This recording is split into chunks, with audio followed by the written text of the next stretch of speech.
Welcome to Pop Murray Field, where your Heritage Hall Chargers are going to take on the Centennial Bison tonight. We're expecting a good game tonight. I'm Mark Carlin. I am with Andrew Davis. Tell me how you think the game's going to go tonight. I got a good feeling about this game tonight. Obviously, it's a homecoming game playing. We're coming into this with a 2-1 record after the loss last week to Davis in a hard-fought game. Centennial comes in on a 2-game losing streak from John Marshall and Winnie Wood last week and the week before. So I don't know. I got a good feeling. I feel like the season started off well, and I expect to see more good play tonight. I do. I think Heritage Hall is going to be upset about last week's game, and they're going to turn it up a notch tonight and do very well. We're going to talk about our two feature players of the game. We've got Caleb McDaniel from Centennial Bison. He's an excellent player for them. And for your Heritage Hall Chargers, we've got Tevin McDaniel, who had a very good game last week. As if we don't have enough McDaniels already on the field every week. It looks like we are doing the Star Spangled Banner right now, so I will be quiet as we salute the flag.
Well done on the Star Spangled Banner. We are back. As we were saying, the two players that we're going to feature tonight, Caleb McDaniel, the quarterback for Centennial, and Tevin McDaniel, who is a great running back and definitely catches passes out of the backfield for the Chargers, having a great year for us. Absolutely. You know, we come into this game, like you said, we came off that loss last week, but I don't think that the Chargers will roll over for that. They're going to come in with a lot of fire. Tevin's a guy you're going to see a big part of that, both on the offensive and defensive ends of the field. He's going to get in there. He's going to be very physical. The 6-foot, 230-pound junior is going to really mix things up tonight. Yep, we're going to go to commercial, and we will be back and talk about the strategy for the game. When you walk into Fuzzy's Taco Shop, you'll know you're in the right place. With the best Baja-style menu in town, we'll have the whole family addicted. Order up. Nachos, tacos, burritos, it doesn't matter. It's like an explosion of flavor in your mouth. We know you've had a long day, and you deserve a break. So, bring the crew to one of the Fuzzy's Taco Shop locations in Norman, Oklahoma City, or Stillwater. Welcome to your new addiction. Eat me. We've come a long way from book reports and worksheets. We have new ways of learning. New ways of creating. It's not just pencils and paper. It's hands-on and interactive. The world is as big as my imagination. And information is at my fingertips. I'm learning to think creatively. I am inspired. I am prepared. I am the future. I'm a Heritage Hall Charger. Learn more about 21st century education at heritagehall.com. This game is brought to you by Fuzzy's Taco Shop, Texadelphia Social Grill, Energy FC Soccer, Mercedes-Benz of Oklahoma City, 77 Energy, and Spartan College. And welcome back to Charger Vision. We're about 8 minutes and 10 seconds away from kickoff here at Pop Murray Memorial Field. Coming up here in a minute to a few coin toss and keys to the game, but first we're going to cut to a video called Meet the Charger Vision Crew, where you get to meet your Heritage Hall Charger Vision team.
That's our Charger Vision crew. They do a great job for us. We wouldn't be able to do our work without all the work they do before and after the game. So we want to thank them for everything that they're doing in the classroom as well as for the game. Absolutely great group of kids doing a lot of hard work. We're about 6 minutes from kickoff. Beautiful weather tonight, 78 degrees. Got about a 5 to 10 mile an hour wind out of the southeast. And the sun is just setting back behind the home section. The officials for our game, as they're doing the coin toss right now, we've got Clinton Hunter as the referee, Sean Stowe, the umpire, William Whitmire, head linesman, Brian Hall, line judge, Craig Sanders as the back judge. We appreciate everything they do, and hopefully they'll call a good game for us. Absolutely appreciate all the time they put in to make these games possible for these kids. We've got the Charger captains out there doing the coin toss. See where we're going to get this game started. We've got Max Turntine out there, Connor McGinnis. Joe Wheeler, Caleb Geffeller. We got all 4 seniors out there right now. The seniors all out there as the captains with the coin toss. Hopefully we'll play an excellent game tonight. Just under 5 minutes remaining to kickoff. I love when we get this close to kickoff. You know idea. That's why I say the time every 6 seconds. I get so stoked when the game's about to start right now. We are excited about it. We've got 5 minutes to go. I'm expecting a good game. Like I said, the Chargers, they played well last week in the first quarter, and then Davis got on a run and scored about 35 unanswered points, and their offense was just very, very tough to slow down. Yeah, I didn't have the privilege of being with you guys last week, but after watching the game on Charger Vision and recapping it a couple times, big thing I noticed, came out really strong, started with a lot of fire, got out to a good lead, like I said, and then all of a sudden Davis comes back and they slam quickly. And I think that's something that they were definitely watching in the film room this week. Yep, I mean, we had a few turnovers that we didn't like, as well as I think Coach Bogert said they're going to work on their tackling all week and try to shore that up a little bit. Absolutely. 4 minutes, it looks like the Chargers are going to be defending the south end zone. And did you see who's got Bison will start with the ball. Bison start with the ball. You probably already said that, didn't you? I did not. Okay, Gigs. I was like, maybe I'm just not listening today. No, you gotta pay close attention to the coin toss. Well, I think it's time to go run through our keys of the game. Absolutely. I know the Chargers want to have 0 turnovers if they can. I know they had a few costly ones last week, and that's something they're going to work and try to shore up. They're going to go hunting tonight. They're going to rack up the takeaways. They're going to try to get the Bison to turn the ball over every chance that they get. And I think they're going to pound the ground. They want to run effectively, give Tank the ball as often as they can. Connor McGinnis, we've talked about how great he is a runner. And then Tevin McDaniel, he definitely is going to be getting the ball tonight. And then they want to shore up their defense. I know we talked about the tackling and playing sound defense. That's something I've worked on all week, and I know they got burned a little bit in Davis regarding that, and they're going to try to shore that up tonight. When you come off a game like that where you get started and you do get a substantial lead and it goes away in that type of gap, the big thing you walk away from a game like that saying is, okay, where were the holes? Where were the defensive holes? And that's why you see honesty and then going for takeaways be such a big part of the game. And then playing the clean offense, not turning the ball over. And we have such a powerful running team in particular. Like you said, we talk about Tank, you talk about Connor, you talk about Tevin. You got a lot of guys that can really move the ball. I know Tank's got 297 rushing yards at this point in the year, and Connor's got 321. So between those two guys, you're talking over 600 rushing yards in 3 games. If you can utilize that to your best of your ability, then you force the defense to collapse in. Then you can open up the big passing lanes. Then on defense, you play the clean game, cover your men properly. You can really change the outcome of the game quickly. Yep, I think they're going to play much better tonight. They've Coach Bogert's tried to work on that with them all week, and then we'll talk about the Bisons and their keys to the game. Absolutely. But with 2 minutes left, we don't have a lot of time to go over that, so we will maybe come back to that here in just a few minutes. But we see your Chargers about to take the field, student body on the field with the banner. You can tell them they're getting psyched up, they're jumping. Yeah, there's something fun about watching high school kids play football. There's never any more excitement in the world than high school kids playing football. Jersey night for the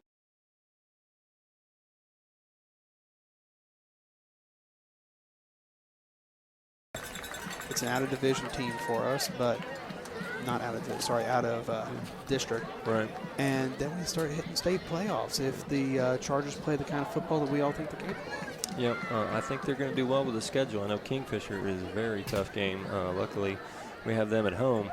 But we'll see how it shapes up. We're looking good so far. Davis, they were the state champs last year, and they still look very strong this year, as we found out last week.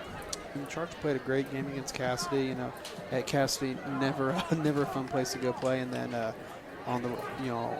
playing Clinton here in the home opener, did a great job against a 4A powerhouse. Yep, the keys to the game for Centennial, they want to play a clean game, no penalties or turnovers. They've, I think, had a few too many penalties in a few of their games, and that's not worked in their favor, just as you would imagine. They want to control the pace of the game. They want to try to keep or try to slow down the offense of the Heritage Hall Chargers. Hopefully they will not be successful in that. And they definitely want to win the battle in the trenches. They think the line is going to be important, and they want to try to control it and make big plays in clutch situations. Their offense has struggled a little this year, but they certainly are going to try to do their best to turn it around also. I just hope it's not tonight. Oh, absolutely. I think that, and I think if the Chargers play their brand of football, they have a great opportunity to neutralize the keys to the Bison. So we are now set for kickoff, and the Chargers are coming out onto the field. And as we have back in the game, number 28, Matthew McLaughlin has rejoined the team as a kicker. Yep, he wasn't able to make last week's game on the road, but he has rejoined the team a few weeks ago, and I'm sure Connor McGinnis is happy about that, so we can relieve him of some of his duties, as well as Joe Wheeler doing the punting. So Connor maybe can get a break every now and then on the sidelines. As if Connor didn't have enough things on his plate. Let's throw punts, kickoffs, and field goals at you, too. He never left the field, whether in special teams, offense, defense, he's everywhere. And I think getting him a little bit of rest time on special teams will play a big benefit to the Heritage Hall offense. Just get him a little bit. I mean, that kid's got great stamina, but anybody playing this game needs a little bit of time to sit, rest, catch their breath, chug some water. All right, we are off. We already have the flag on the down. I don't know if the Bison were offsides. Couldn't tell if it was. Looks like it is on the Chargers. They threw it in an awful hurry. That's not the way we wanted to get this game started with a penalty. We're ready to play some football. Not at all. Looking for the call.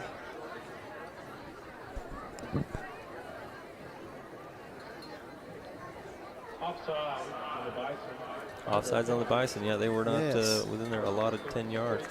And the ref was standing right there watching it. Yeah, you look at how far up they were encroaching, and you can see where they're trying to get every inch they can right now.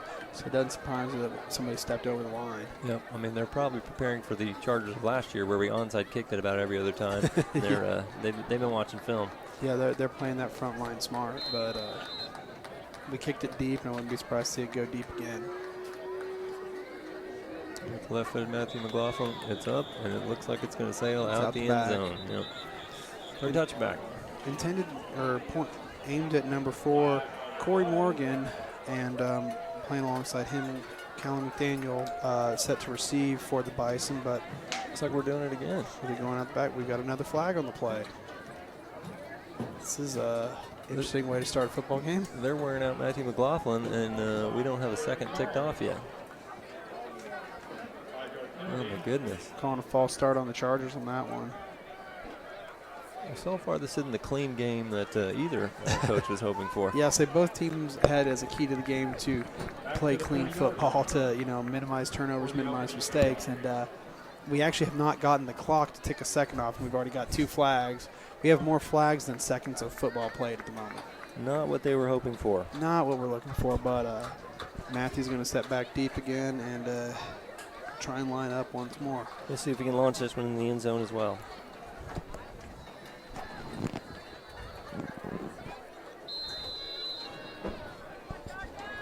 For the 3rd time in a row, we'll be kicking off. And it's deep again. Let's see if we can get it all the way in the end zone. And Good. It's out the back again. No flags on the flags. play. Matthew's picking up his tee and getting off the field. Mercy. Woo. All righty. That will start Bison down on their own 20-yard line. Well, let's play some football. We've got Caleb McDaniel as the quarterback. He's a senior.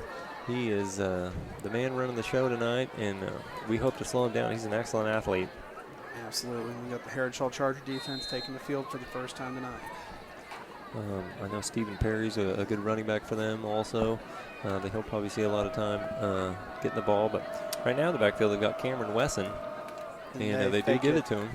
Oh, no, you're right. They do give it. Not much there as the Chargers were there on defense. Eric Butler lined up as quarterback on the first play. Not Kellen McDaniel. Let's see what tricks they have up their sleeve. Very interesting configuration with your freshman backup quarterback taking the first snap of the day. Yeah, DeQuan Howard's in at wide receiver. Eric Butler still is lined up in the shotgun, and he might be the quarterback tonight, but that would surprise me. It's a quick throw. Oh, it's dropped. Throw to Corey Morgan, but he wasn't able to hang on to it. Yeah, number 19, Andy McDonald, was heading that way, but fortunately for him, the ball never got in the hands. Yeah, I think that was a classic example of running before you catch it. He was ready to take off. Corey Morgan going back in for the Bison, but I said Eric Butler is remaining in shotgun for the Bison. Kind of interesting because we saw Kellen McDaniel as their return man, right? Yeah, so it's not like he's not suited up or not lined up to play in the game tonight, but Play Eric action, Butler quick throw. gets it off. Complete to Jalen Barkus, but not much there. The Chargers were there on defense. Max Turrentine making the stop. Very nicely done defense. Very nicely. It's 4th and 9 from their own 21-yard line. And the Bison are going to have to punt it away. We've got Dawson Evans back ready to receive that kick. We'll see what he can do with it. You've seen Dawson every game this year since he started doing punt return midway last year and seemed to do a really good job of finding breakaway holes on a punt return. Yep. The kick is off by Corey Morgan. It's high and short and lands at the 40, bouncing backwards, not in favor of the Bison, but they don't seem to. They weren't getting to it. They didn't want to touch it. They were letting it roll, but it was rolling against them. So we're looking at about a 10 to 12-yard punt. He got it high, but he didn't get it very far. Chargers will take off on offense, starting on their own 32 or on the Bison 32-yard line. Yeah, that's wonderful field position. We'll see if we can take advantage of it right out of the chute. Absolutely. No funky quarterback situation for us. We've got Connor lined up and Tank in the backfield behind him. We've got Cal Walker, Dawson Evans lined up at receiver. Obviously, we've also got Tevin McDaniel just off the line. Connor McGinnis handed it to Tank, but stuffed by number 11, Desmond Howard. Not the Heisman Trophy winner, but he did make a great tackle on that one, so Tank with no gain. No. If anything, Tank pulled off a few inches, but second to go still. Chargers on their own 31-yard line. They're spotting it as a 2nd and 9. Well, we talked about Coach Boger wanting to try to establish a run game early. Absolutely. When you got Tank in the backfield, you know he's going to get quite a few hands. And this time he takes the pitch, and he's going to maybe get 2-3 yards on that play, being brought down by number 8, Jalen Barkus. Yeah, that's just good defense by the Bison. Our line's not blocking quite well enough for Tank yet, but it's early in the game. Hopefully we'll get Tank will break free. They're calling it another gain of 1 for a 3rd and 8 from the Bison 30. Wouldn't be surprised to see Boger go to the air on this play. We've got Callahan Walker and Nick Hernupon is a little banged up. He's not playing tonight. And so it'll give me an opportunity for Callahan Walker. He throws out to Dawson Evans. He's trying to get to the first line and does get the first down. Forced out by number 22. Number 22, Tavion Taylor. Yep, that was a nice play. I mean, it was a pretty, what I would say, easy throw, if there is such a thing. Just out in the flat, Dawson makes a great move to get the yardage for the first down. What's nice, Dawson lined up like he was going to run in the slot. Took 2 steps in like he was actually going for a slot run, cut right back outside to shake the defender, which opened up a real easy snag for him from Connor. Yep, we've got the ball in the 18, 1st and 10. Connor under center. Tevin McDaniel in motion. Look for a quick throw to Dawson and setting up a screen. He's got it. He's going. Touchdown, Dawson Evans. And the Chargers go on the board early with 9:12 left on the clock. In the first quarter, the Chargers are on the board. Yeah, that was a nice play. Another, what I would say, not a very risky throw, but the blocker set up for him, and Dawson Evans did the rest. Dawson's got great hands. We watched him last year, and this year it's kind of fun to see because he's even better than we watched last year. His game field intellect has gotten much better. You can tell he reads the field a lot better than he did last year. He had great hands and he had great speed, but he's reading the field even better. We got the we're setting up for the two-point conversion. Oh, Tevin McDaniel can't make the catch. The Chargers this year, we've talked about how they kind of line up in a different stance for the extra point, and then just to keep the defense honest, sometimes they do the traditional extra point, and that time they went for 2, but Tevin McDaniel couldn't catch the ball. Interesting configuration that we've seen, and we've seen it on every extra point situation for the Chargers this year. When they go for the kick, they set the line out far, draw them in, and then line up the kick. And then every once in a while, they just take the snap and let Connor throw it. Yep, and that's what they did there, but we weren't able to convert it. So it's going to be your Heritage Hall Chargers 6, the Bison 0. The short field certainly helped, but Heritage Hall, I'd say, being fairly conservative, but able to march down the field. Absolutely. I like the play. I like that we've gone to the air on just as many possessions as we've gone on the ground, but nice clean throws, like you said, low-risk throws, creating a gap in midfield. So the Chargers are going to be kicking off. Hopefully this will be an uneventful kickoff as opposed to the multiple penalties the first time around. We've got Caleb McDaniel and Corey Morgan in there to receive for the Bison, but Caleb McDaniel's not starting at quarterback, which is a little bit of a surprise, but maybe Eric Butler, they want to see what he can do early. Very interesting. And you never know in a game like this that somebody like the Bison might come in and say, we're going to really mess with it. They're expecting to see this guy. We're not going to play him for the first 2 series. And then we're going to throw him in there once their defense is settled on a different play style. You just never know what you're going to get in high school football. Right. Well, Bison must have a lot of athletes to work with, which is wonderful for them. We've got Matthew McLaughlin kicking off. Looks like it is going to go over his head in the end zone for touchback. Over Callum McDaniel's head. And that will bring the Bison back to start on their own 20-yard line. A little familiar. But that was a much cleaner kicking situation. We didn't have to deal with an offside by the receiving team and a false start by the kicking team. We got to just get the ball off. I like it for the touchback just because we don't necessarily want the ball in Caleb McDaniel's hands. I know he's, like I said, he's an excellent athlete. We'll see if he does come back in at quarterback or not. Once again, Eric Butler is lined up at quarterback for the Bison. We may be seeing a change of the guard. We might be. He's just a freshman. So the coaches, I think, want to see what he can do. But I agree. I'm surprised that he's in there so early. He does quarterback keeper running around the left side. Ooh, crushed at about the line of scrimmage on the outside. I couldn't see who that was. Connor went for the shoestring, but then it looked to me like Tank was the one that came back in and finished the job. Well, we talked about Tank leading the team in tackles, and that one was a very hard hit. Any hit from Tank is a hard hit. You're well said. But, yeah, Tank comes into tonight with leading the Heritage Hall Chargers in tackles on the season. 22 tackles over the first 3 games. Definitely what you want to see out of him. Definitely. We've talked about Blake Brigham, how he's a little undersized on the line, but he's having an excellent year as well with 21 tackles. Cole McDaniel's got 20, and Connor McGinnis has 19. It's nice when you've got 3 guys over 20 tackles in your first 3 games. Yeah, that's wonderful. Well, it looks like somebody was moving on the line. I'm not sure if that's going to be against the Bison, if the Chargers were drawing off sides. Yep, start. Looks like they were. That'll back up the Bison 5 yards. Interesting play. I mean, it's when they wanted clean play, minimize turnovers, minimize penalties.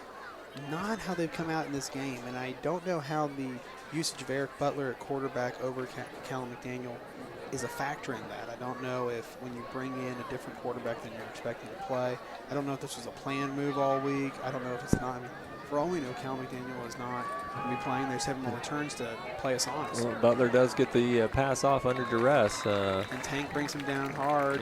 Passes number 8, Jalen Barkus, for a small gain. He gets the ball out to about the, looks like the original line of scrimmage at the 20, so it's going to be 3rd and 10. Yeah, but once again, Tank, I like that form tackle, Tank. We see so much in football with shoulder tackles. I like when you see a real form tackle where the guy gets in and wraps his man up. Because it means if you don't get him down, you're going to get him stopped long enough for somebody else to come help. Your buddies can come and help you. And we have a lot of those types of tackles here at Heritage Hall. A lot of team tackles this year and last year. They're saying 3rd and 11, so we didn't quite make it to the 20, but the Chargers have definitely been putting Mr. Butler under duress, and they are again. They were in the backfield before he knew what was going on. That was number 19. Andrew McDonald back there. I don't know if they're going to credit him with the tackle, but he certainly put the pressure on him, and he had nowhere to go. Chargers getting in there, making a lot of face, pushing them around a lot in the Bison backfield. The thing I like about that is running a little bit of a pseudo blitz every play. It forces Butler to try and get the ball off fast. When you're playing a younger quarterback, he's going to get more nervous doing that. Well, it's keeper. They're doing the fake punt. Number 4, keeping it around the end. He is going to have enough for the first down. It looks like it's very close. Corey Morgan running on the fake punt. Yep, they're saying first down. He ran it to the outside and did an excellent job. I'm a little surprised when you're that deep in your own territory this early in the game to run the fake punt. I mean, obviously it was successful for them, so when they go back to the tape next week, they're going to say, you know what, that was a good play because it worked. But it's the exact same play. If it doesn't work, you say, why did we do it? Right. They definitely caught the Chargers off guard. I think the Chargers were looking again for maybe a short punt to get good field position, and I don't think they were expecting that. No, not at all. Well, that's going to be a first down for the Bison. They've got the ball in the 31. We'll see. We've still got Butler in there at quarterback. He hands it off to number 6, Cameron Wesson, but not much there at all, maybe a yard. He's brought down by, is that number 52? I don't know, 52 on your roster. I do not. We had this happen to us last year. These young men love to change their numbers from time to time, and when they do it, we don't know who it is. Well, sorry, we can't give them credit. So we're just going to have to say tackled by number 52. I don't got a name to give you. It could be Jack Ross, but I don't know. Let's see if there's 50. See if you see a 51 out there. Ooh, I think you're right, because I don't see a 51, and that looks like Jack's build. Yeah, that pass complete to number 4. We got 51 on the side. And but not much of a gain. No, it looks like they're still spotting off the 30, and it's still going to be a 3rd and 11. They're happy with the short passes, but they're not getting any runs after the catch, which means the Heritage Hall defense is in the right place at the right time. Absolutely. And interesting to see what the Chargers do to try and get a big stop here. Obviously, the Bison aren't afraid to get creative on 3rd and long, 4th and long situations, but we've got Butler in the backfield with only one back, and he's dropping back. He's looking to throw. Intercepted by Connor. Who is that? Number 19. Andrew McDonald. He's in. He's running to the end zone. Touchdown. Nice interception. Andrew McDonald. Touchdown. He got that's what the Chargers talked about, wanting to go hunting, go for the takeaways all night. He did a good job of getting between himself and his receiver. He saw where that ball was going to drop, and he wasn't afraid to take it.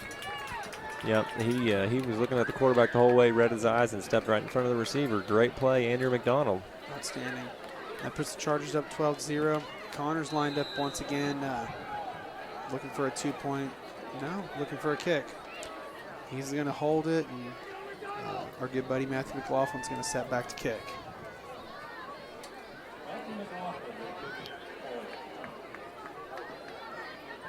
More traditional extra point, we'll see. The hold is down, the kick is up, and it is good. Chargers lead. Your Chargers lead the Oklahoma Centennial Bison 13-0. Yep, good change of event regarding the Bison went for it on 4th down, were able to get the first down, which was not very exciting, but then Andrew McDonald turns it around and makes it exciting and scores on the pick 6. Absolutely. Great start for the Chargers. 5:26 here left in the first quarter with a 13-0 lead. And they will be kicking off without actually playing a play of offense in that series. Very nicely done on the interception.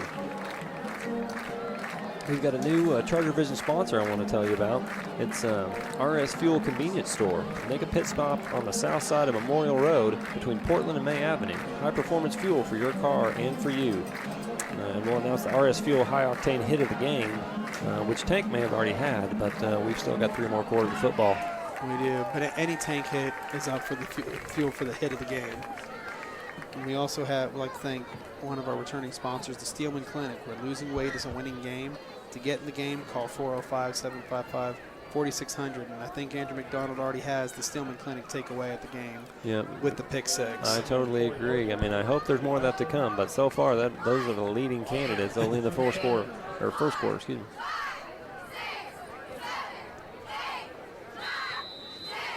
All right, 5.5 minutes left, and Matthew McLaughlin kicking off. The kick is deep, but it does look like it's returnable. Oh, nope, he's going to keep it in the end zone. Morgan's got it in the end zone. They're going to call it a touchback. Start this Bison once again at their own 20-yard line. Yeah, they have not. Their best play was the fake punt so far. They haven't quite got their offense moving the right direction, but that's just fine by me. I'm all right with it as well. As we said for quite a while now, we are home team with commentators, and we're fine with it. We'll see. The Chargers defense playing very well so far tonight. They've got, they haven't given up a first down, and they've got a pick 6 to their credit. There's all defense in. Well, they're still at quarterback. Hands it off to number 6, who is brought down hard by number 50, Miles Francisco. That's a great defensive play. Good tackle. Outstanding, and that's going to actually, I think, cost the Bison 1 yard. That's good defense. They've not been able to penetrate our line. Our defensive line is really playing up to the task so far tonight. Absolutely. The Heritage Hall defensive line has, like you said, been good. But what I've also liked to see is our secondary. A little bit of encroachment, but they're not creating gaps for the Bison to get to. But 22. Yeah, a little reverse. There. Tyvon Taylor. And he is brought out by Dawson Evans. He does get the first down, though. That was a little trickery in the backfield with a reverse, but very well executed by the Bison. Clean reverse because they waited long enough to do it that the Chargers had to commit defense to the original ball carrier. You a lot of times see guys trying to do it too quickly that no one has committed any defense, and they waited till the Chargers had committed enough defense that there was a lane. Yeah, that was well executed. The Chargers will be looking for it in the future. They've got to shore up their outside defense. When a runner gets outside, sometimes that's what hurt them last week. Oh, but Butler does not get a chance to go anywhere on the keeper that time. It's going to be a sack. That Miles Francisco in on the action again. You know, the Chargers are doing a really good job of getting to the quarterback. I think the grass didn't hurt a little bit on that one, but Cole McDaniel getting in there with Miles Francisco, and then a little bit of turf on that toe didn't hurt either. That's going to bring up a second down at about, it looks like 15 to 16. Big loss on the play. Yeah, our defense look good. Our line is not giving an inch so far. Butler's still playing with Cameron Weston, number 6, as his primary back.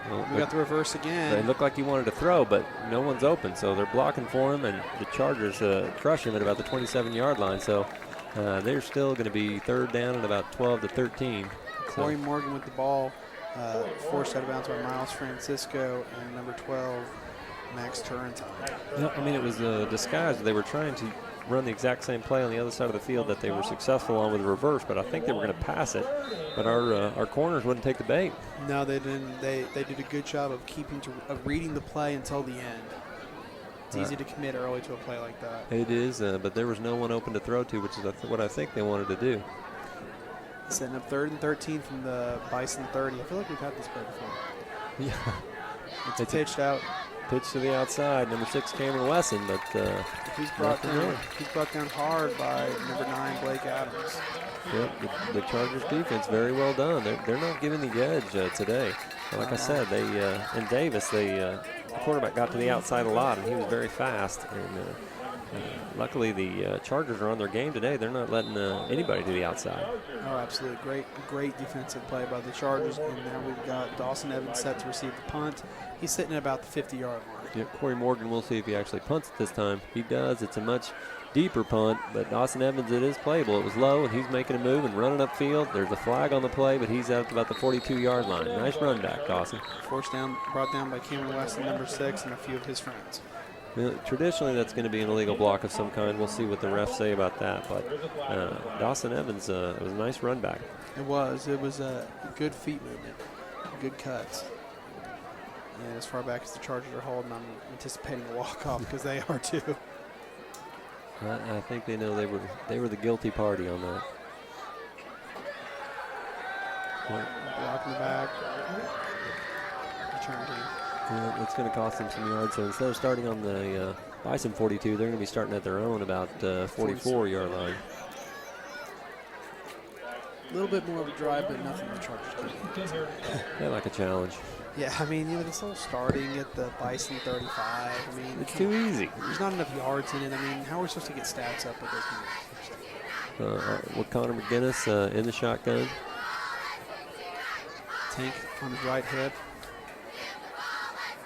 Bison anticipating the deep play. Dawson Evans running kind of a sweep around, but he is tackled pretty quickly by number 11, Desmond Howard. Yeah, they read that. Dawson trying to get the inside cut there. I thought that the Bison were looking for a deep pass there because they had Corey Morgan sitting back at about 38-yard line. You know, that seemed to be not very creative offensive play, I guess I'll say, but the defense certainly snuffed that out. Now we're setting up a 2nd and 10 from our own 44. This is where you might see the play calling change a little bit. We've got Cole McDaniel at the tight end, and I know Dawson Evans is out on one side. Tank in the back. Connor runs it out. He's looking to throw. Ooh. Was that Tevin McDaniel? It was. Tevin McDaniel was the intended receiver, unable to pull it in at about the 50-yard. Yep, it was a good bootleg by Connor McGinnis, and Tevin McDaniel was open. He just couldn't quite make the catch. Well, it was good blocking. Tank Love coming out from behind Connor to create the block to get him on the bootleg. Good setup, just not finished. It's going to bring up 3rd and 10 for the Chargers. We need to get a first down here. We really do. Not much going on this series so far, but we'll see what the Chargers can pull out. Pull up their sleeves and make some magic happen. We're showing one receiver upright and Dawson Evans, 2 down left, Max Turntine, and who else we got? Ted McDaniel. Well, they looked for the screen one way, but Tank going the other way. He does get the first down. Someone trying to drag him down, but he cannot do it. Tank trying to get in the open field and does. And running to the end zone, Tank Love. Touchdown, Chargers. Great block downfield by Blake Brigham and Caleb Gefeller to finalize that lane for Tank.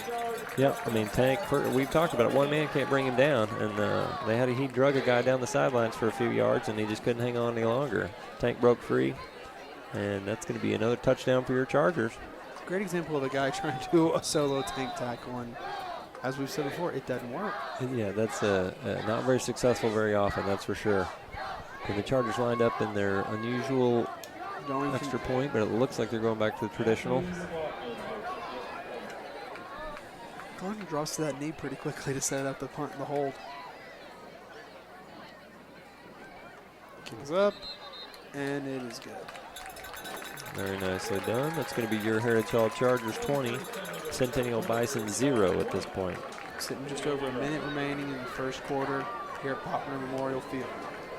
Well, that was a great play. We talked about how the other play on first down, not very creative in that one. They set up the screen to one side, so as the defense flows that way, he throws it the other way to Tank, and Tank's off to the races. Absolutely. And once Tank got past that first defender, he realized there was only one more man downfield. He had help. He cut back inside. He took about a 15, 20 degree cut back in to avoid the tackle, and he just turned on that last gear. Yep, that's an excellent play by him. He is an excellent player, and one man's just not going to bring him down. It's very simple. As I said before, Tank sits at 5'9", 220, and it's all muscle. If he doesn't want to go down, he's probably not going to. The Chargers are set to kick off. Our good buddy Matthew McLaughlin back set to kick. And who we've got deep for the Bison? They're Usual suspects. Callum McDaniel and Corey Morgan is setting back, resting back a little bit. They're both at about the 5-yard line. Seeing if Matthew can kick it out the back again. Yeah, Matthew hadn't given him anything to work with so far this game, and I hope he continues that trend. Well, you've got 2 guys back there deep in Callum McDaniel and Corey Morgan who have the ability to be very speedy. If they get an opportunity to create a little space and get a little bit of momentum going upfield, you don't want that opportunity to happen for them. You'd rather give them a 20. Well, let's see what Matthew can do. It's up, but it does look like it's going to be returnable. Corey Morgan has the ball. It's about the 4-yard line. He takes off, but no, he was blocked. But then the rest of the Chargers tackle him, gang tackle him at about the 11-yard line, maybe the 12. Bryce Sabrinas making the first attempt on the tackle, and the guy starts to shake him. The rest of the Heritage Hall kick team comes to help. Yeah, we've talked about Bryce Sabrinas. He is a very speedy athlete, and he's not afraid to mix it up in there. He was the first one down there to slow that return down, and the rest of the Chargers came to help. Bryce is not the biggest guy on the field. He sits 5'5", 125 pounds, but he's got no fear at all. Yeah, excellent play by him. Well, it looks like Butler is still going to be, can't tell. Yeah, Butler's still at quarterback. He hands it off to number 6, Cameron Wesson again? Number 6, Cameron Wesson once again. And he is brought down. I can't remember. Number 19 for us, Andrew McDonald making the stop. Andrew's having a good game. Yeah, about a gain of 2 on it for the Bison, and we're going to set up second 8. Right, Andrew's had a great night. He's getting in there on quite a few plays and making a difference. I like what I'm seeing from him tonight. Much like his father, the legend, Mike McDonald, as he was quick to inform me before the game. A little screen pass out to number 11, but Desmond nowhere to go. You know, when you look at the history of Heritage Hall football, there have been some children of some great athletes. Well, Mike played at Cassidy, but he was quick to tell me how good he was. So, he was an excellent player and played in college as well. And Andrew is a chip off the old block. He is. He's a great player, and he plays with a lot of heart. That's what you want to see at this level. He does. He's got a pick 6 and a few good tackles so far tonight. Butler with the keeper. He acted like he was going to throw, but nothing there. So he is tackled once again. Nowhere to go. Jack Ross into the action. Number 51, Jack Ross making the stop. You're right. Losing his helmet on the play. And so he's coming off. But fortunately, that was the 3rd down, and the entire defensive team coming out for the punt return team to come on the field. Yep, it looks like that's going to wrap it up for the first quarter. We've got your Heritage Hall Chargers 20, the Bison 0, and the Bison about to punt it away to Heritage. So we'll go to commercial, and we'll check back in with you after that. It's been a long time coming, but it's finally here. Right now. A new dawn for Oklahoma City professional sports. A new tradition on a proud sports landscape. Professional soccer has arrived. Are you ready?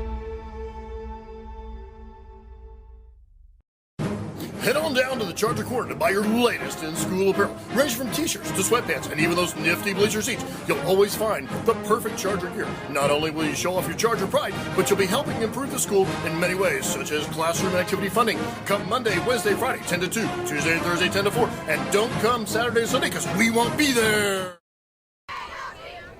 Welcome back to Pop Maroon Memorial Field.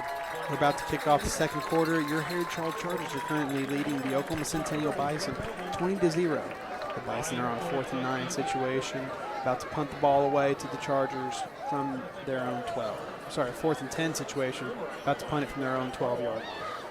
Yep, Dawson Evans is deep waiting for the punt. Well, hopefully they will punt it this time. They've already gone for a fake punt once, and it was successful, but they're deep in their side of the field, so I'm guessing they will punt it away. I want to see a little bit cleaner on our punt return. Last time Dawson got the ball, picked up about 9 yards, but then it was pretty much negated by penalty from a blocking back. Yep, he punted it up. Dawson is chasing it down, but I think wants to get away from it. Yep, that was good coverage by the Bisons. Dawson didn't want to risk trying to get the ball and turn it over. He didn't want to put fingers on it if he couldn't snag it all the way. That's probably a good decision. They got a couple extra yards out of it, but if you're not going to pick it up cleanly, don't pick it up at all. If that first bounce isn't generally a high bounce, you got to let it roll. Because unless it's going to bounce to about the 6-foot mark, you can put clean hands on it. Those little grubber rolls, you don't want to try and snag them. The best case you can do is fall on the ball. Yeah, it's got trouble written all over it. All right, so the Chargers are going to start about the 42-yard line. We just started the second quarter. Chargers winning 20-0. We have an interception return for a touchdown, and 2 nice offensive plays, one by Dawson Evans, one by Tank Love to get it to 20-0. Connor McGinnis looking to throw. Tevin McDaniel's there, can't quite haul it in. Just a little bit overthrown by Connor McGinnis. Yeah, he got about 3 yards on Tevin with the ball. Second attempt to Tevin that's been unsuccessful. The first one was through his hands, but that one was definitely more on the pass than the receiver. Yep, Dawson, they're trying to air it out just to keep the Bison honest so they can't key on the run. And it looked good, just a little bit overthrown. Set up 2nd and 10 from our own 42-yard line. Continuing to run the huddle this season. Yeah, last year we went so much no-huddle offense, kind of different. Right, well, part of that may have been because Connor McGinnis is on every single play, offense, defense, and special teams, and this year they wanted to try not to kill the poor guy. Yeah, give him a minute just to catch his breath, even if it is to run a huddle. Connor McGinnis with the keeper, getting to the outside, looking to throw. Cole McDaniel, nice catch. At about the 45-yard line. Nice. They'll complete the first down. Forced out of bounds by number 8, Jalen Barkus, but no, great catch. Great catch by Cole. Cole McDaniel has great hands. I mean, it doesn't seem like they throw it to him very often, but when they do, when it's anywhere near him, he certainly makes the catch. He's got the prototypical tight end build, but he's got more speed than you usually see out of tight ends. Usually you see more of a power run once you have the ball. He's got a little bit more speed than you used to see. He definitely does. That was a great throw, great catch. It's going to be 1st and 10 for the Chargers at about the 44-yard line. Connor with Tank in the backfield, 4 receivers. Tank does get the ball, looking for a collision. He gets about 8 yards on it, about the 35-yard line. Brought down by number 8, Jalen Barkus, along with a little assistance. I think Tank was surprised that there was nobody there. He was looking for contact, and he had too much open field in front of him. Well, Tank's got that great skill of creating yardage after contact. But the guys that are used to that type of running, they're ready for that first contact because that's when they make their first cut. And when he doesn't get the first contact about where he expects it, it throws you off a little bit. You're like, wait, that's where I'm supposed to go, though. That's going to bring up 2nd and 2 from the 35-yard line. Tank in motion. And the throw over to Tank, just a little bit high. Yeah, I think Connor McGinnis was forced to throw that high because he was getting a little pressure on. Trying to get the ball off quickly, and, yeah, like I said, just had a little bit of extra heat on it. Yeah, number 73 was putting pressure on him. I don't have who that is. I apologize. I can't give him his credit for putting the pressure on Connor McGinnis. That's going to bring up 3rd and 2. We'll see what the Chargers do here. That's the fun of high school football. There's always some kids joining the team on, like, Thursday, and they end up playing on Friday. I'm like, I don't know who you are. Or somebody else joins and wants a number, and the guy's like, well, I'll change my number, and I don't know who the guy is. It doesn't help out the announcers at all. No, Tank with the ball. Oh, no, Tank not with the ball. Yeah, that's a pitch out. Tev McDaniel, can he get the first down? He was trying to stretch out, but I think he may be about a half-yard short. I think it's going to be a 4th and inches situation. That was kind of a pitch out. I think Connor McGinnis, he faked it to Tank, and then the defense was on him, so he pitched it out like he was intending to do. He was just a little farther away, I think, than the coach would like. Absolutely. Marking it back a little bit further than I anticipated. They're marking it as a 4th and 2, putting the ball on the 35-yard line. I thought it'd be more like a 4th and 1, 4th and inches type of situation. Me too. That's we'll have to say that's not a Charger spot on that. But we'll see what they do here. Look for the run because we've got many defenders. They were expecting Tank, and he did get the ball, and he's crushed for a loss. Number 11, Desmond Howard with the stop. He got right in on Tank's pads. He got those hands right in those shoulder pads, and he wasn't letting go. Yep, I mean, that is not a bad play call because Tank traditionally will get that first down for you. But I think the whole Centennial team was looking for that. So it was a great play. It was the right setup, the right play. The only thing that hurts you is when you know you're going to do it and you set up that many blockers. You tell them you're going to run it, even though you don't really care that you're going to tell them because you think you've got the power. Every once in a while, they're going to have such a good read that they are going to get you. And unfortunately, that was one of those moments. Yeah, traditionally, we're not afraid to let him know Tank's coming and stop him if you can. But this time, the Bison were up to the challenge. So now it's turnover on downs, and the Bison start on their own 41-yard line, 1st and 10. Low snap, but Eric Butler's able to retrieve it, trying to get at least some positive yards. I think he got about 1 on the keeper there. He's brought down by number 58, Blake Brigham with the stop. Nice stop for Blake. Yeah, we were talking about Blake earlier in the game. That for his size, he really gets in on defense. You know, standing at 5'10", 185, playing both lines. Yep. But he's really got he's gotten really good on the defensive end, and we saw him last year get so much better playing center, and the snaps improving throughout the season. Yep. Looks like it was going to be a false start by the Bison. That's going to back them up a little bit. And they're going to play, let's see the numbers, 1st and 15 from their own 35-yard line. One thing the Bison cannot say they have done here in this first half thus far is play clean, problem-free football. Yep. They have had a lot of flags on the field. I think that's something the coaches were even trying to work on this week because they have had a lot of penalties so far this year. And apparently they can't shake the penalty bug because they've had a lot of flags on them so far this game, and we're only a quarter and a half in. 1st and 15. Oh, they do run the reverse. They like that reverse. They do, but the Chargers are there to try to tackle him. That's number 81 with the ball, Terrell Green. Brought down by Blake Adams. Nice stop for Blake.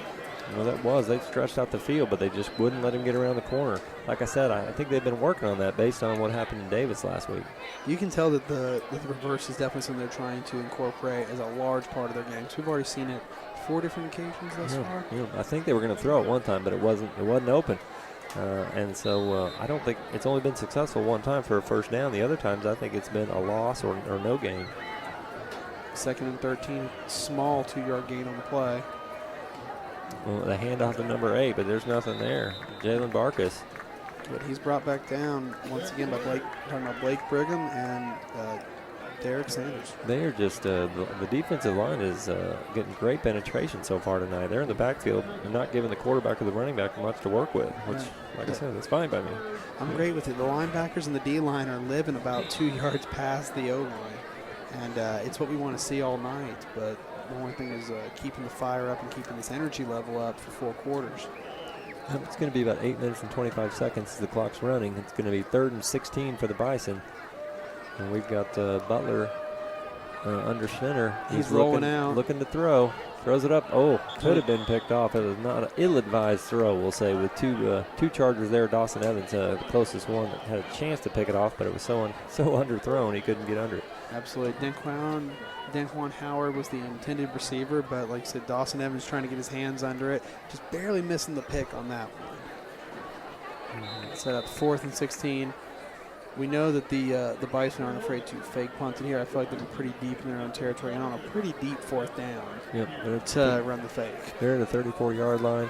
That's a high very high snap. Any question, he had to get rid of it then. Yeah, Dawson calling the fair catch and takes a minimal Centennial bounce about 2 yards before grounded by Denquan Howard. Yeah, Denquan Howard was down there in a hurry. That high snap gave him free rein to get down there in a hurry. Oh, absolutely. And Dawson calling it off quickly. He could tell that bounce was going to be favorable. He didn't want anything to do with it. And it will set up a Charger first down from the Heritage Hall 34-yard line. Or sorry, the Heritage Hall 33-yard line. They're marking it. Looks like the referees have something going on. I don't know if they're resetting the chain gang or... I'm not sure what the call is. This would be a great minute to cut to a commercial and thank one of our wonderful Heritage Hall sponsors.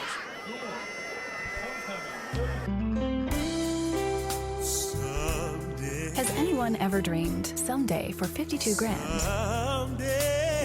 I'll drive a Hyundai Equus or a Kia K900? Well, for just $51,400, those who have always dreamed of a Mercedes-Benz E-Class should visit Mercedes-Benz of Oklahoma City to test drive the redesigned 2014 E-Class. Welcome back to Pop Murray Field. Your Heritage Hall Chargers are winning 20-0 and just got the ball back at the 34-yard line, looking for some more offense, see if they can get some more points. Absolutely. The Chargers have had great field position on every possession. Starting here from the 34-yard line, we've started most of our possessions beyond our own 30. Actually, I believe every single one passed our own 30, and over half of them we've started across midfield, which has been a great benefit to the Chargers tonight. Definitely.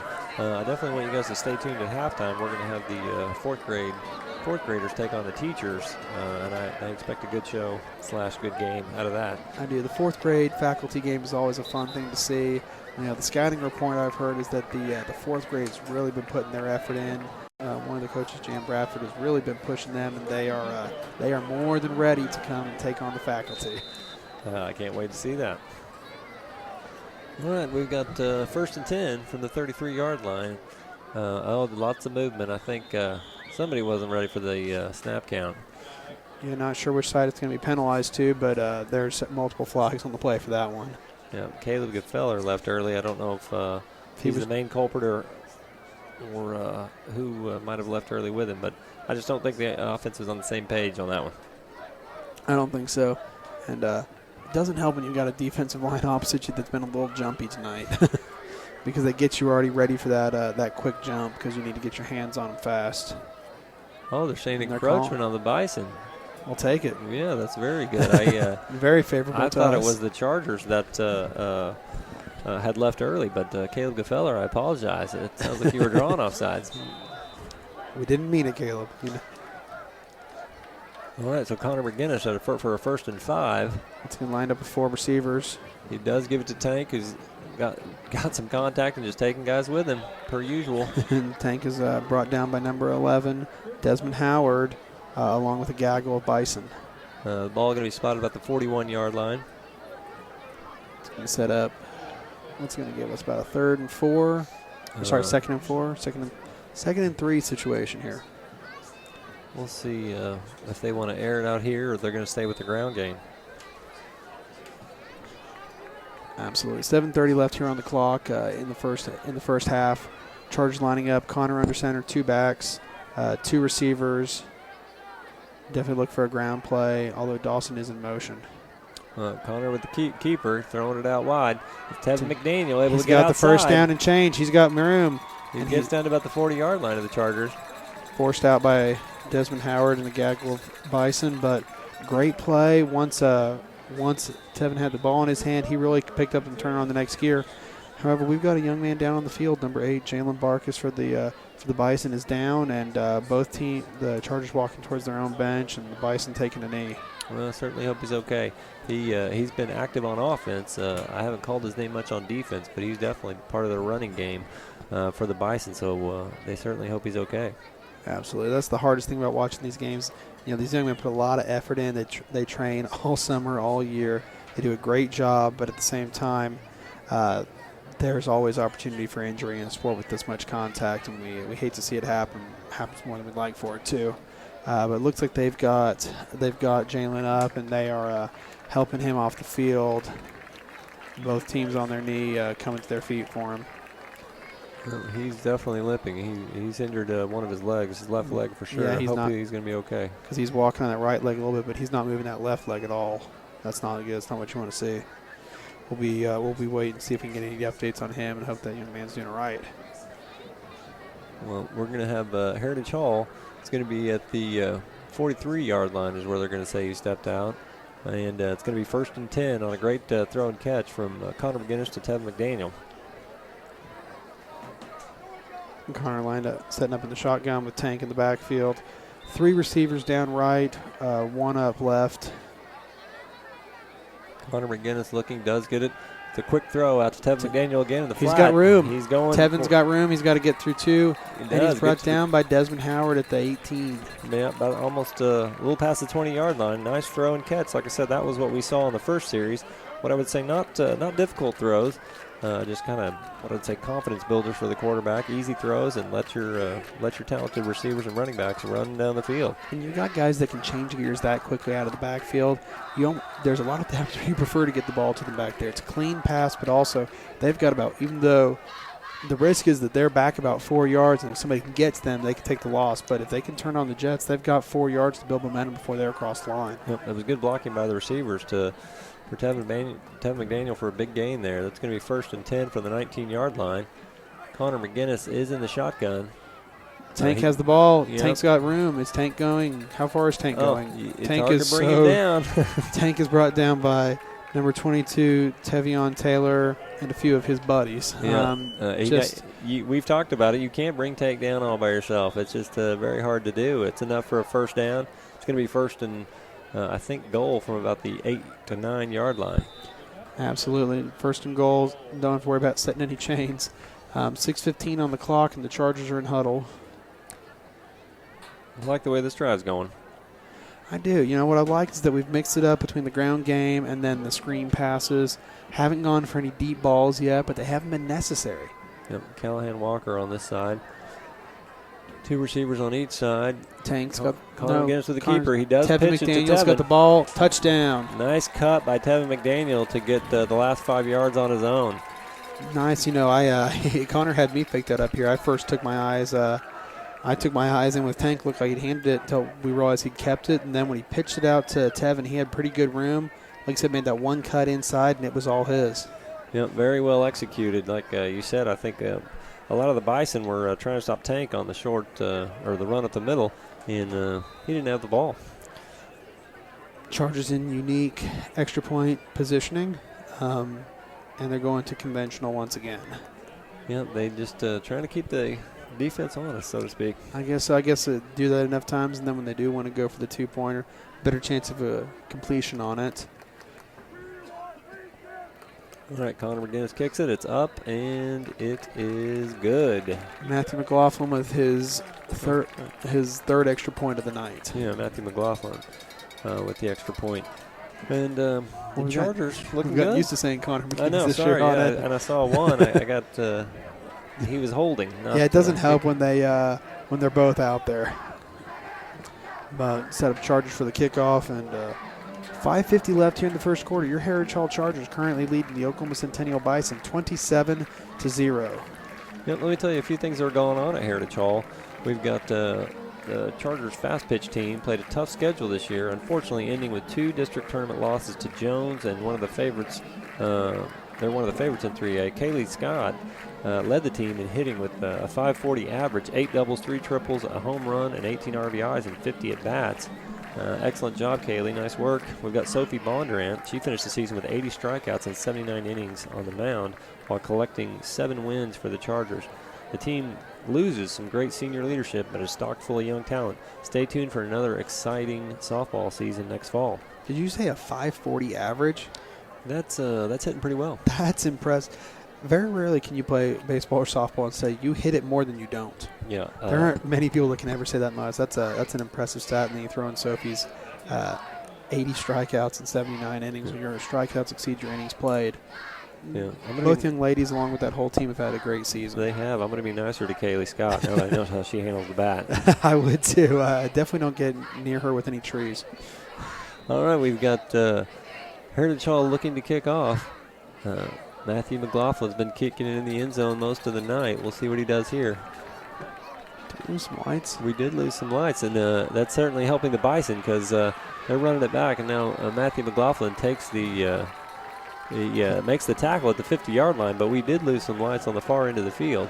Callan McDaniel with the return, and like I said, brought down by Matthew McLaughlin around midfield. We lost some lights right before the kick, and the receiving end of the field went dark fast. Yeah, I don't know if that slowed the Chargers down just to see if they were going to stop play or what, but they kept the play going, and that certainly helped the Bison with a nice return. And that will start the Centennial Bison on the Charger 49. Just over first time we have seen the Bison pass midfield all night. I think you're exactly right. This is the best starting position they've had. They are traditionally deep in their own side of the field. Yeah, having technical difficulties. The Charger coaches discussing with the referees the light situation, and it looks like the kids out there saying, we want to keep playing. You may have got us once, but we want to keep playing. Yeah, we've got one light set completely out. Actually, it's hard for us to pinpoint it ourselves because it's right over our booth, but we're showing one full set of lights out. And the south end zone's gotten a lot darker. But it looks like the kids want to play. It's not. It throws you off on the one play, but once you realize what you've got, you want to go play the game. Right, the kids are ready to play, but I think we definitely want to make sure that it's going to be safe enough to play. I think you're right on the kickoff. They were probably shocked when that dropped and thought that the officials were going to call something, but unfortunately there was no procedural issue, and play kept going, and the Bison capitalized on the opportunity, and both teams lined up. Looks like we're going to play ball. All right, well, like I said, I just want to make sure no one's in danger. Oh, it's kind of a fumbled handoff. Eric Butler hands it off to Cameron Wesson. It was kind of bobbled, but he was able to gain control, but by then the Chargers defense was there. Tevin McDaniel making a big stop, a little bit of help from Max Turntime. That's going to be about a 3 or 4 yard loss. Yeah, you're right, looking at 4, second and 14 from the Bison 48-yard line. We still have Butler at quarterback. The freshman hadn't been able to get the offense moving, but he's been under duress all night. It's a quick throw, screen pass to number 4, who gets it down about 5 yards, but they're still. It's going to be 3rd and 10 still. Corey Morgan out in the flats, but like you said, he no major gain on it. I've been impressed with what Eric Butler's trying to do. He's making good decisions with the ball. He's doing a good job of getting it away quickly when our defense is getting to him in the backfield. But unfortunately for the Bison, fortunately for the Chargers, he's getting the ball away, but not a lot is happening once the receiver has the ball. Yeah, I mean, the defense has just played very solid so far tonight. It's going to be 3rd and 11 for about the 49-yard line. We'll see what the Bison do here. Butler with a quick throw, but he was under pressure again. That was Andrew McDonald back there. I say forcing the throw. I practically hit his arm, not let him get the throw off. Yeah, he was trying to get that ball batted down before it ever left. 4th and 11. The Bison's bringing out the Bisons. The Bison. What is it with me tonight? I am tongue-tied. I apologize, everybody. I have not been on in 2 weeks, and apparently I am not used to my commentating speed. He's rusty. He's just a little rusty. I'm about as rusty as the lights overhead right now. I'm about as operational as our field lights at the moment. Well, Andrew McDonald forcing the 4th down, and so the Bison are going to be forced to punt. Another high snap. Short kick. Dawson Evans. It did hit a Charger. Dawson Evans smartly decides to dive on it and keep it. Looks like Callahan Walker, or no, who was that? Chandler Shepard hitting him in the back of the helmet. Yeah, he was trying to do the blocking, but it was such a short punt it hit him, and he didn't know it was that close to him. But yeah, right. Good play by Dawson Evans, seeing what was about to happen, getting on the ball quickly. Because once it hits us, it's fair game, and he realized what was happening, and he didn't take a risk. Yep, good. That's a very smart decision by him. Gets back to what we were talking about earlier about his better field command that he's had this year, better job of reading the entire field and figuring out the best play for the whole situation. And that was one of those moments of a smart presence. Very much so. That could have been costly for the Chargers, but instead he makes the right decision. So that's going to be about 4 minutes and 14 seconds left before halftime. Chargers winning 27-0.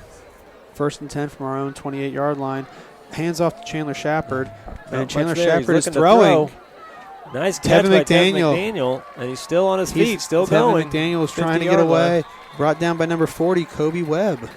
Down to the 45-yard line. A little bit of trickery by the Chargers with Connor McGinnis handed it off to Shepard. Shepard reversing his field and looking to throw, and does. Very nice throw by Chandler Shepard. For a kid who had not seen him throw the ball once this year, that was a great play. Yeah, it was in traffic. I mean, he was kind of in the backfield still. I think he was supposed to be rolling out a little more open, but yeah, I thought he was going to be pulled down in the backfield, and he kind of squirmed his way back into a little bit of daylight and gets it off. And great job by Tevin McDaniel being ready for the pass. Yep, 1st and 10 from the 45-yard line.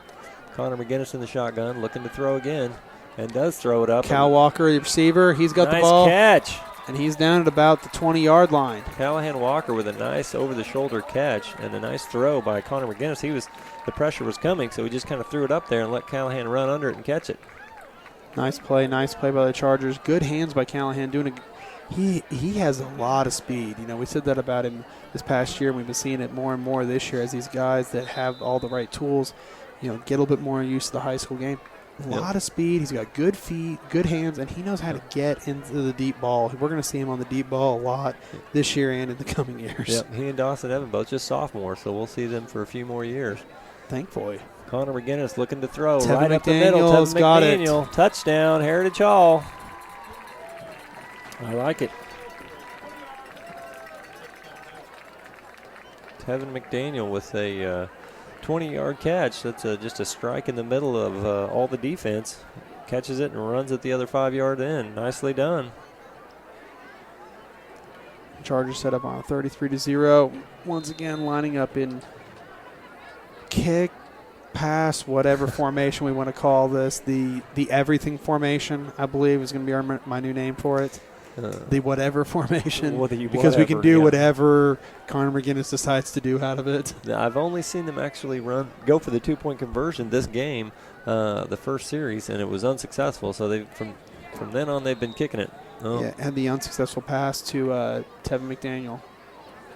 I'm not sure if it was a delay of game. I'm not sure what the penalty was here. This is the part of the field that's somewhat in the dark. Yeah, I'm having a hard time reading what the referee's saying. But he's pointing to the Bison, but I'm not sure what the penalty was. Yeah, yeah, I saw the arm motion, the arm direction, but I couldn't really see the motions before it. Interesting. How often do you have to kick extra points into a dark set of posts? Yeah. Did you bring your infrared tonight? I did not. I thought about it, and I had them in the car, but I decided to leave my night vision at home when it was all said and done. Came down to that, or my big old box of Gatorade. We should have made run and get that at halftime. Kick is up, and it is good. Chargers lead the Bison 34-0, 3:14 left on the clock here in the second quarter. Well, the Chargers looking very strong tonight. Their offense is hitting on all cylinders, and their defense has not given up a thing. Let me tell you about some other things that are going on at Heritage Hall. The Upper School Chargers have made an impressive commitment to service projects and nonprofit organizations during the last year. And over the summer, they've almost 10,000 hours were contributed to by our students to the amazing array of charitable causes and organizations in the 2013-2014 school year. And I know they're doing the same this year. We do a great job with the community and the charities around town. And I want to thank all the Chargers for their volunteer work and tell them to keep it up. Absolutely. Very proud of all the things that our Heritage Hall Chargers do here in the Oklahoma City community. We also want to call out the varsity Charger cheer squad. They were runners-up last weekend at the 5A regional competition and qualified for state competition this weekend at the University of Oklahoma. Let's all get out if we get an opportunity and get loud to help them win a state championship. We're so proud of our cheerleaders. They turn up the pep every week for all our different sports teams, so let's do it for them. Very well done. Well, the Chargers kicking off again. We've got 3 minutes and 14 seconds left before halftime. They are leading 34-0. This game has gone exactly the way Coach Bogert has wanted it to. Absolutely. There's not much more you can ask for than a 34-0 lead with 3 minutes left in the second. You know, I mean, we've talked about how Coach Bogert's very good about letting some of the younger guys play, and I think this is going to be a perfect game for that, getting some good experience for some freshmen and sophomore that maybe don't get to play a lot. Callum McDaniel has the ball, but he is brought down at about the 20-yard line by primarily number 15, Derek Sanders.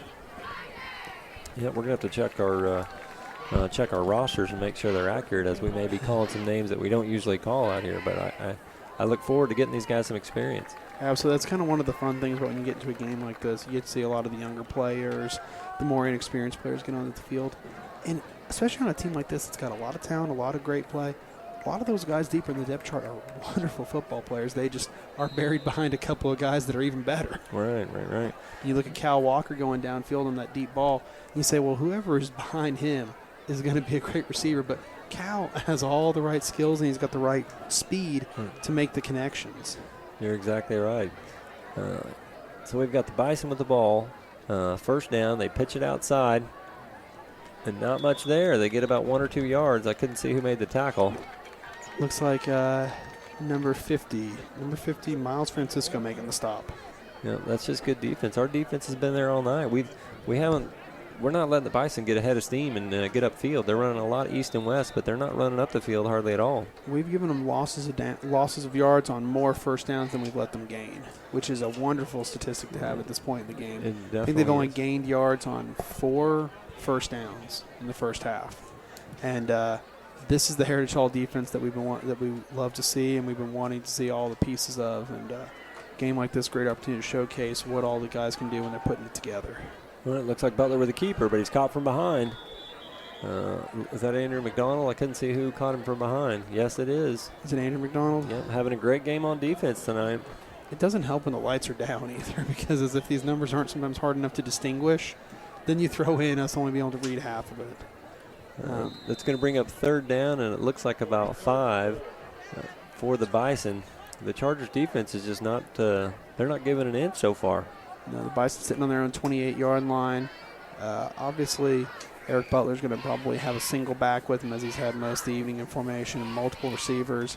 He's going to try and fling it to one of the edges and see what they can do, but they've had a really hard time getting to the outside receivers. They have. And he doesn't have much time to survey the field either. He's got to get rid of it quick, because the Chargers are in the backfield pretty quickly. And we've got a timeout for the Bison, and I believe this is a great opportunity for us to jump to a commercial for one of our sponsors. Sounds good. Head on down to the Charger Corner to buy your latest in-school apparel. Ranging from t-shirts to sweatpants and even those nifty bleacher seats, you'll always find the perfect Charger gear. Not only will you show off your Charger pride, but you'll be helping improve the school in many ways, such as classroom and activity funding. Come Monday, Wednesday, Friday, 10 to 2, Tuesday and Thursday, 10 to 4, and don't come Saturday and Sunday, because we won't be there.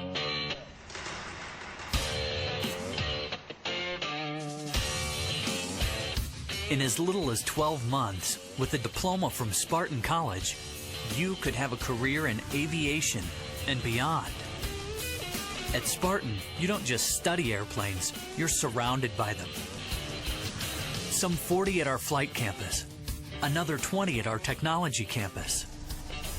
This is a college where you can pilot planes, repair planes, learn everything there is to know about planes, inside and out.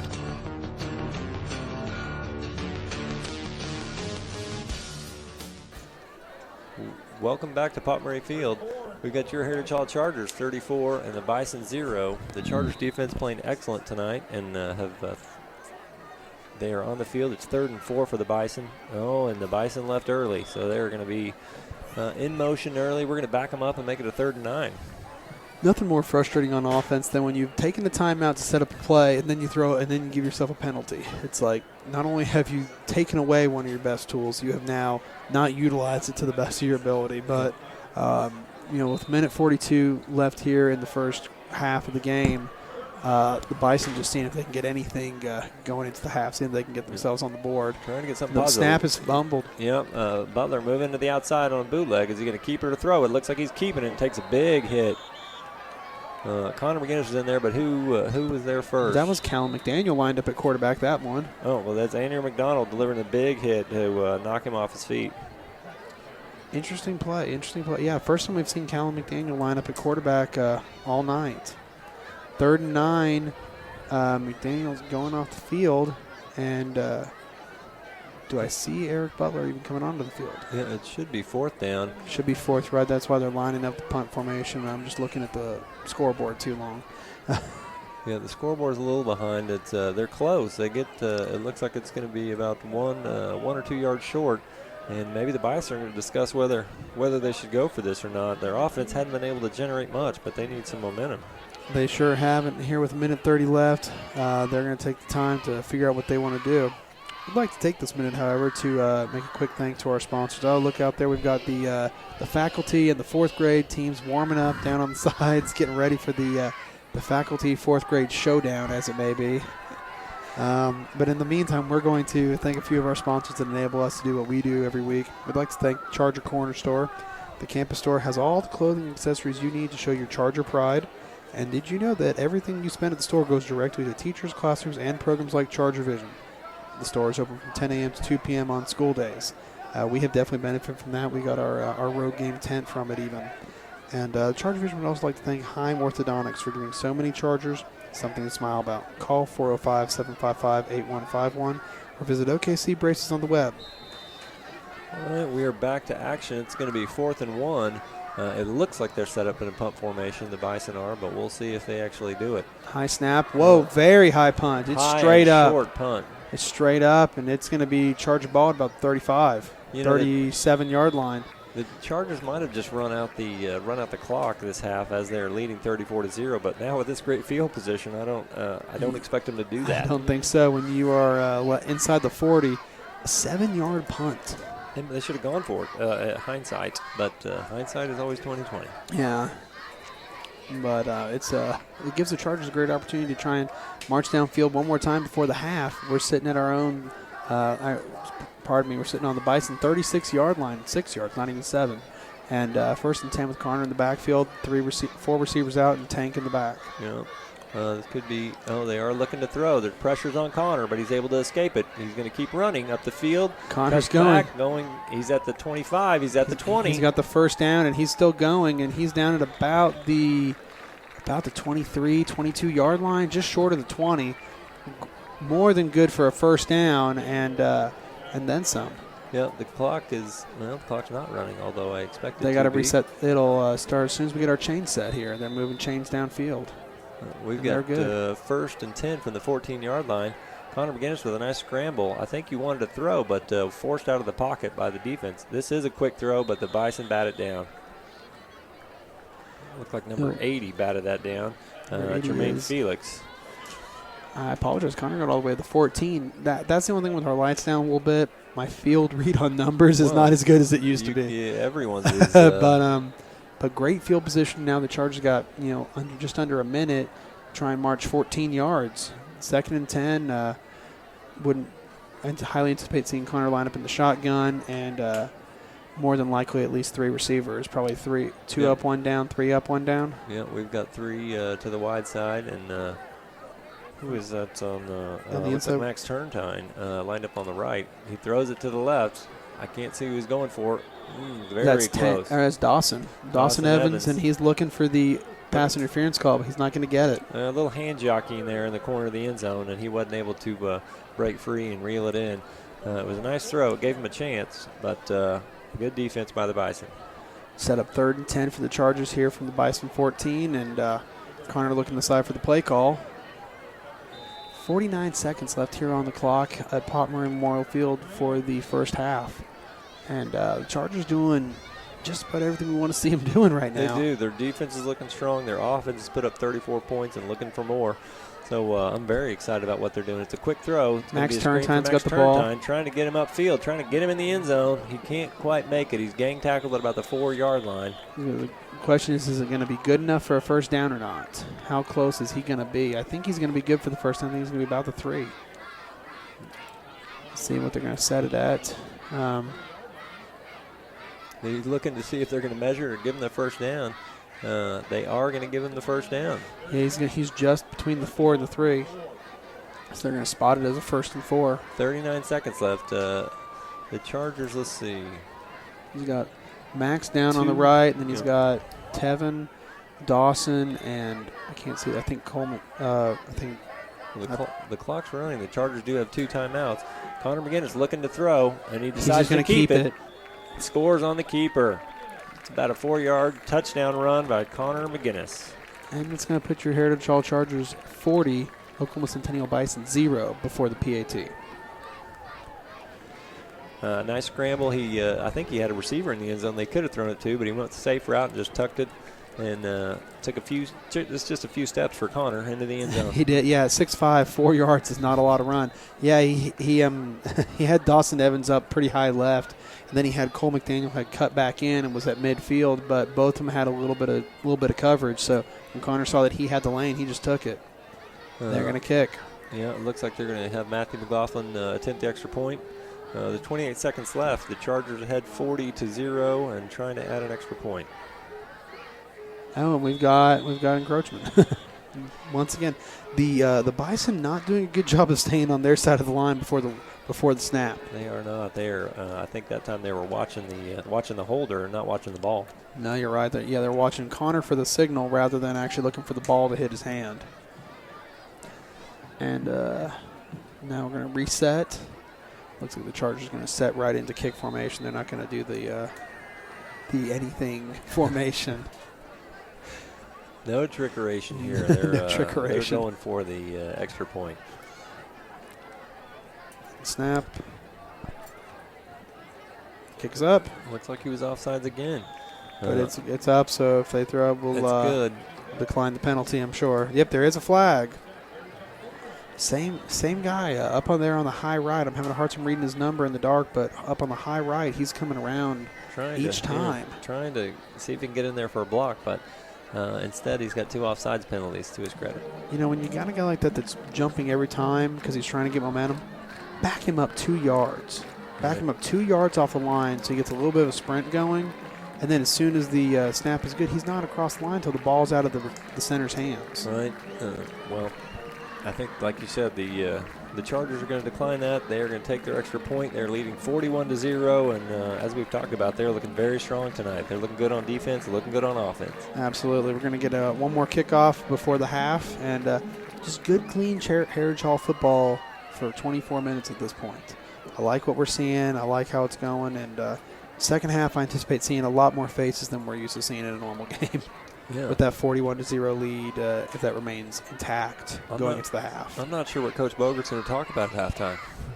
Yeah, I mean, I think it's going to be a pretty short halftime speech. It's going to be a pretty happy halftime speech. It's Well, they're looking very strong. They've got a few mistakes here or there, but look at the scoreboard. They've been very successful. I think the biggest thing you talk about in a game like this is how you're going to try and mix up the lineups and how you're going to utilize players that get less minutes and who's going to be coming out in the second half, needing to be ready to play, that normally is not really jazzed up on the sides to play. Bigger thing is firing up that second and third string group. I know Coach Don Willis, for the Bison, he was the Region 8 Coach of the Year last year, and they made the playoffs, but this game he's going to have a lot to talk about at halftime. The kick is up, and number 4, Corey Morgan is forced out of bounds and dragged a little bit by Heritage Hall Gaggle, led by number 17, Garrett McGinnis. We've got 21 seconds left. There's another McGinnis. We've got 2 McGinnis this year. Well, we've got a lot of McDaniels, so this. We've got a lot of McDaniels. We got a lot of McGinnis. This. All right. This is it's always fun when you've got. I love seeing where these guys have different, either friends or family all playing together, and just one of the wonderful things to see with a young group. Wonderful. All right, the ball's at the 27-yard line, so it is 1st and 10. But like I said, only 21 seconds to go before halftime. We'll see if the Bisons try anything here, or if they're just going to head to the locker room and discuss what they want to do in the second half. I've got Kellen McDaniel in the backfield, set as the quarterback this time, so look for him to run. He is running to the outside. We're going to let the clock melt down. He's trying to get the out of bounds to stop the clock. Gets to about 38, so we'll give him about 10 yards on that play, but only 13.8 seconds left before halftime. Blake Adams forced him out of bounds. And you're right, yes, we're right about the 2nd and 1, calling it a 1 yard short at the Bison 36. He stepped out a little earlier than I thought. Yeah, I think he stepped out a little bit earlier than he thought too. He thought he had that first. Well, we'll see. Like I said, we've got Caleb McDaniel in there at quarterback now. I don't know if he's, I guess, the better runner of the two, and Eric Butler maybe is the better passer. I don't know that for sure, but I just, based on what I've seen them try to establish. Well, every time we've seen Caleb McDaniel as the quarterback, we're seeing a more of a wildcat situation, quarterback runs only, and he dives for it and gets the first down, but clock is going to continue to run. Once they set the ball right. Once they set the chains. He dives over Chandler Shepard, who was going for the shoestring. Well, I think the Chargers are going to give him that because time's going to run out on him. They're playing a little preventative, trying to make sure the deep throw doesn't come against them. Well, the clock is running, and it looks like it's going to run out. No, they're going to take it to the locker room. They had 2 timeouts left. Yeah, I'm surprised they didn't utilize one and go for one big pass and just see if they can make something out of it. But we go to the halftime. Your Heritage Hall Chargers leading the Oklahoma Centennial Bison 41-0 at home. Yeah, that's what I want to see. We'll go to commercial, and then we'll come back with the 4th grade against the faculty game. Oh, I love this time of year. When you walk into Fuzzy's Taco Shop, you'll know you're in the right place. With the best Baja-style menu in town, we'll have the whole family addicted. Order up. Nachos, tacos, burritos, it doesn't matter.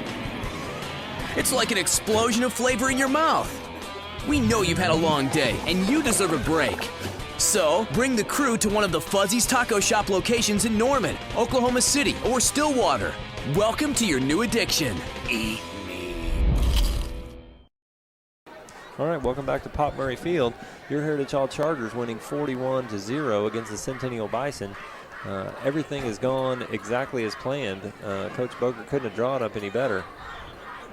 Heritage Hall looking very strong. Absolutely. They go into the locker room with a lot of pep in their step, coming out with that strong lead here at the half.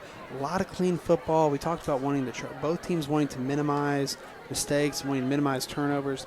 Heritage Hall has had 1 turnover on downs, but no picks, no fumbles for recovery, and just a real clean game. But now we've got the 4th grade versus faculty, and we're going to start calling out the 4th grade roster. We've got the Eli, we've got Bardia, Dre, Tatum, Morgan, and Cavia.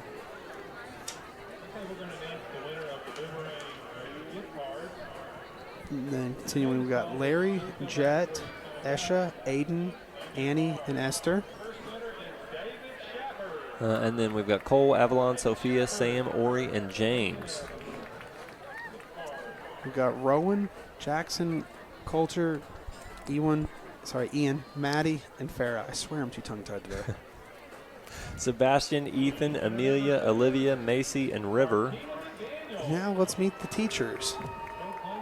We've got Miss McCrae, the all-time quarterback.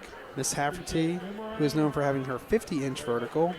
Nice. Miss McCone, who is playing tonight versus her own daughter. Miss Galloway, who is the impact rookie to watch of the year. And Miss Williams, Miss Lean and Mean. Oh, Ewan running it in for a touchdown already. Whoa. Before we're even done with the rosters, and the 4th graders got points on the board. This game's easy. Oh, man. I would not want to be in the teacher's shoes right now. Nice run by Ewan. We're not even done with lineups, and he's scoring. Yeah, we got to be quick on Charger Vision because this 4th grade team came to play. They did. They came to play with every bit they got.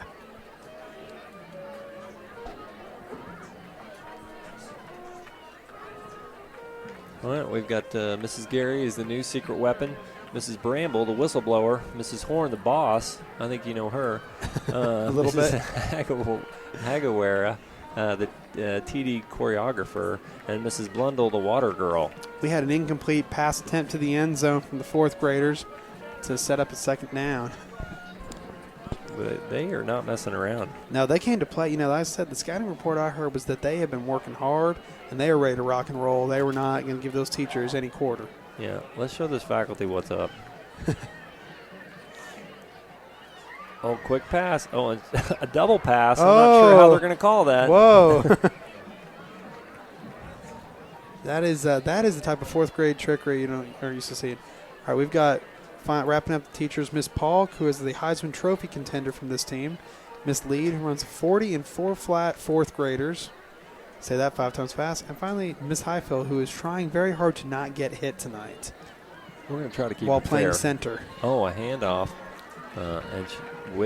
Good blocking. She's got opening. She's outrunning her blockers. Oh, the faculty pulling that flag. She's out at about the 10-yard line. Nice run. Setting up the fourth graders from the 10-yard line.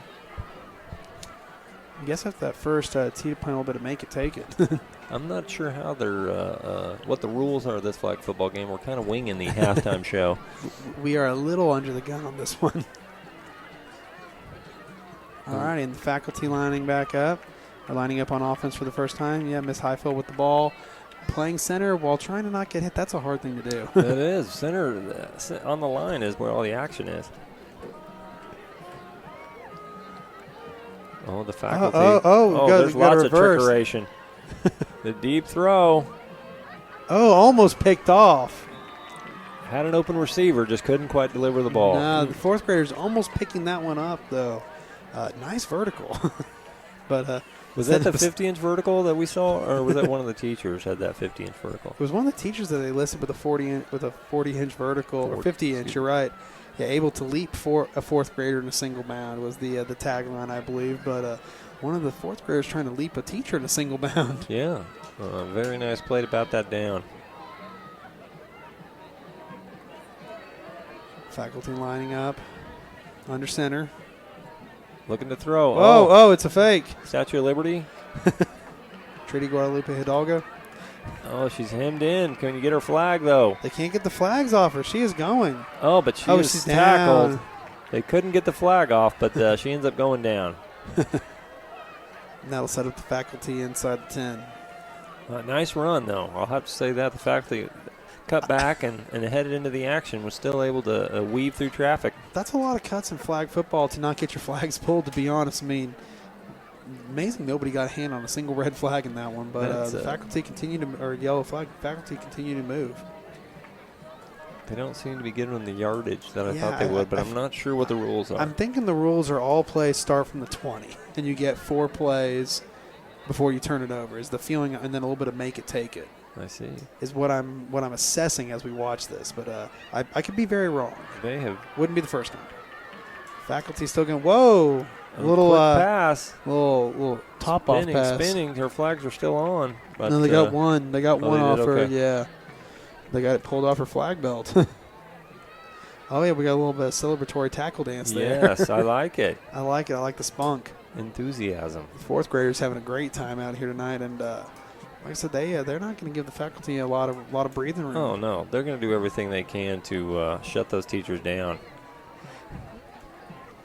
But faculty lining up once again.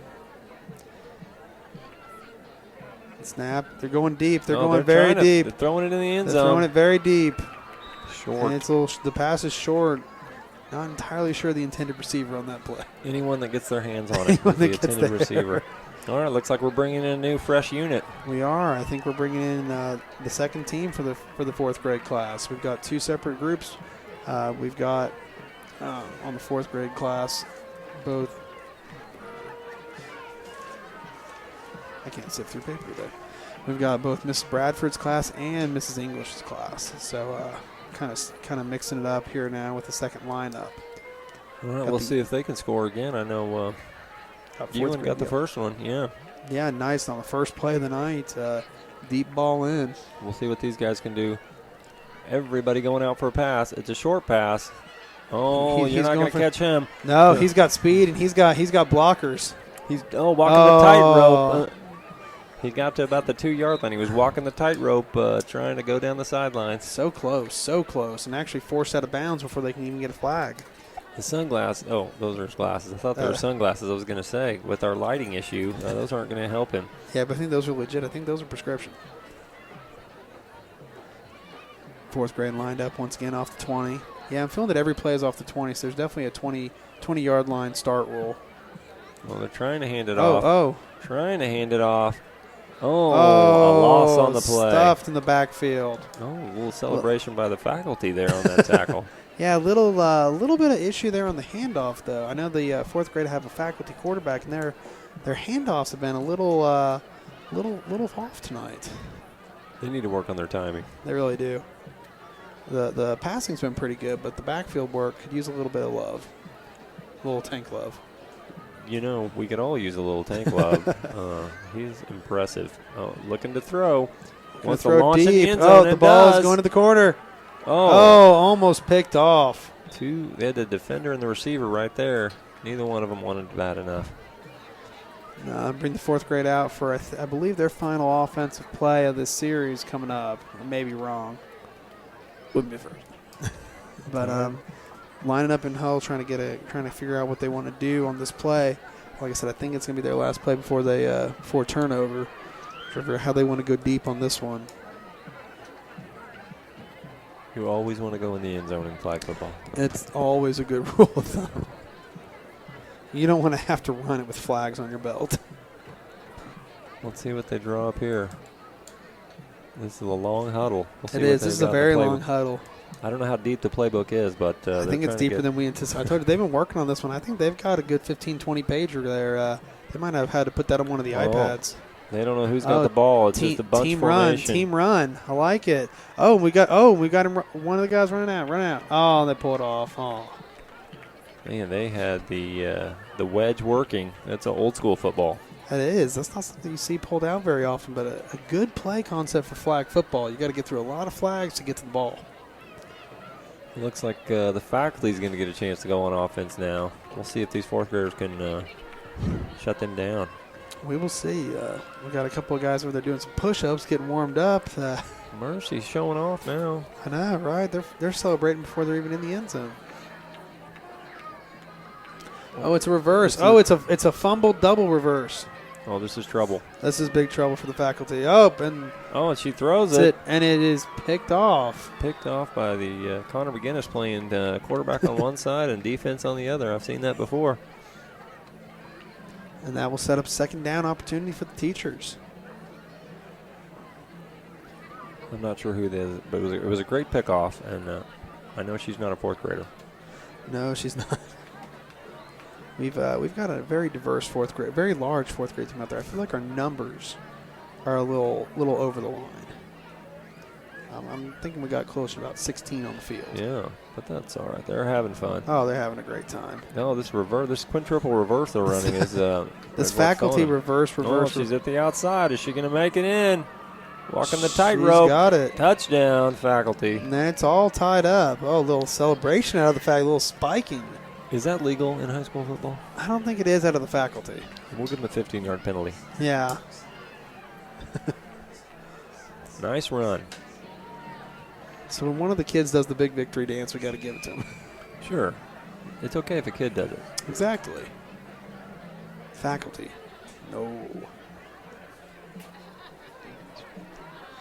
And the faculty lining, I guess we are playing a little make it, take it. How many times can you score in 4 plays? Hopefully not more than 4. Throwing it way out wide. And oh my gosh, she's going. And they got the flag at the 2. Right at the 2-yard line. So nice close. Pull. That one was real tight. That was about to be a good one. But it was. It was a nice run, but the defense was there. We've got a flag on the play, actually.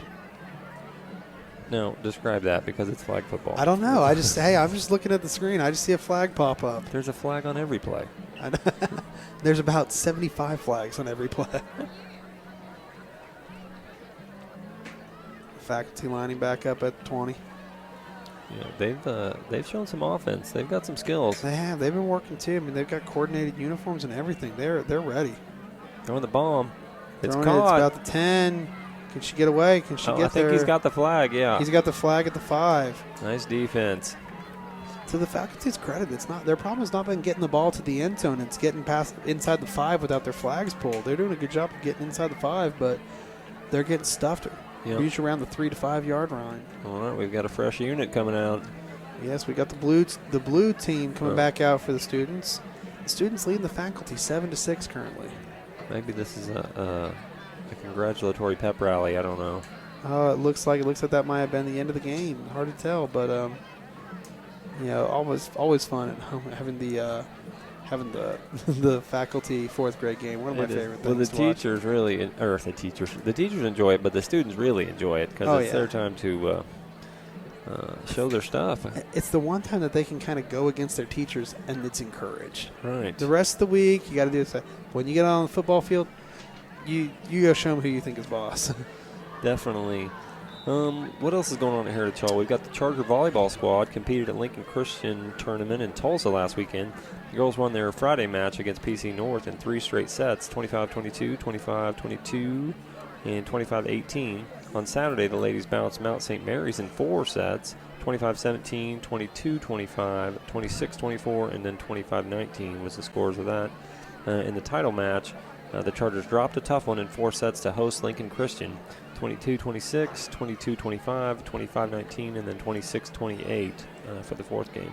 So they finished the tournament in 2nd place. During the week, the Chargers gained some more valuable experience against tough 6A competition. They fell short against Edmond Santa Fe and Norman North, but those are definitely tough teams in a higher division. But be sure to tune in to Charger Vision next Thursday when volleyball hosts another 6A foe, Edmond North, at 6 p.m.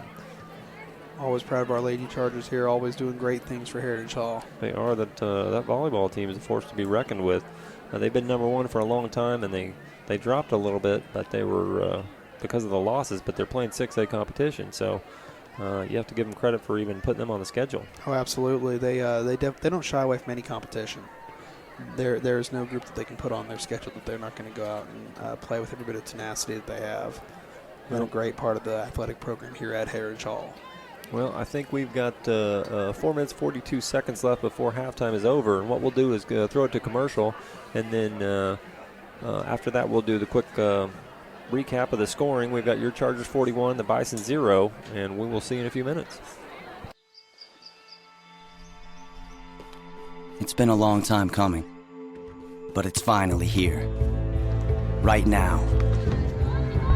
A new dawn for Oklahoma City professional sports. A new tradition on a proud sports landscape. Professional soccer has arrived. Are you ready?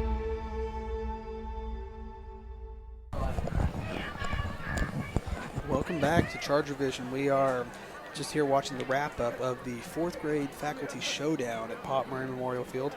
The students defeated the faculty 7-6. Wonderful job by the 4th grade. We've got about 3 minutes and 45 seconds left until your Heritage Hall Charger varsity football team takes back on the Oklahoma Centennial Bison as we go into the second half with a 41-0 lead.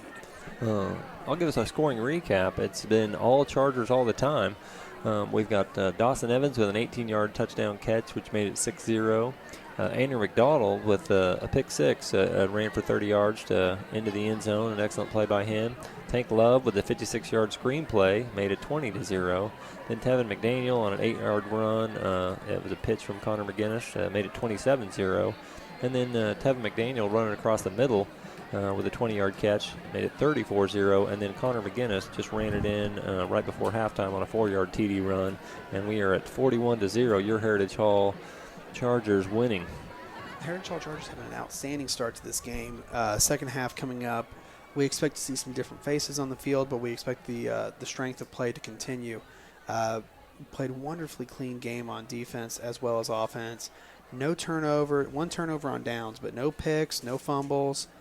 Just really good, clean play by the Chargers. We had that 1 pick 6 early in the game, for against the Bison, and we've just continued to get in the backfield. I think we were talking earlier about how we have allowed the Bison to get positive yards on first downs fewer than half the possessions. Okay, we're going to throw it out to Isabella, who's going to do an interview with the fourth grade team and the teachers, so we will go straight to her. Thanks, guys. I'm Isabella Oster here with Ethan, Aiden, Cole, Mrs. Bradford, and Mrs. Horn. Ethan, who was the toughest teacher to guard out there and why? Well,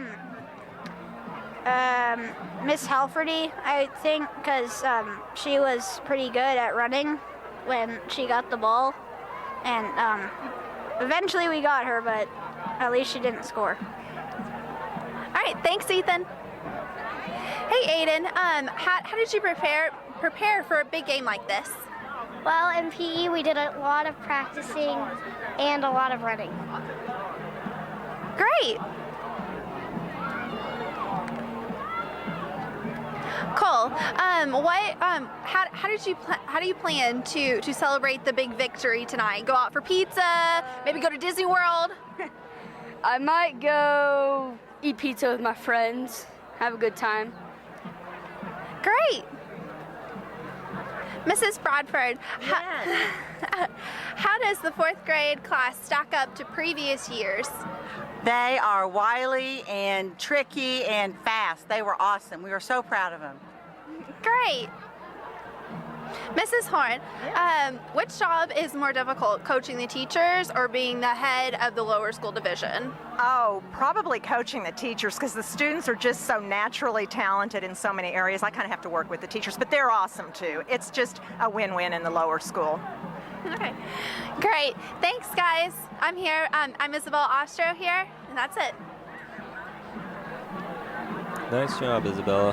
That was a great game. Faculty, maybe next year. Those fourth graders keep getting tougher every year. They keep getting bigger every year, too. That is for sure. We've got about 15 seconds before the start of the second half. What do you think? What do you think? I mean, the Chargers are doing everything they want. What do you think the Bison have to do to try to get into this game? I think the biggest thing the Bison have to do, besides getting in the end zone a lot at this point, the biggest thing the Bison need to do in the second half is figure out how to convert third down situations, because they didn't do a good job of converting third downs in the first half. I think they only converted 4 or 5 third downs in the entire first half, and never consecutive third down conversions on the same drive.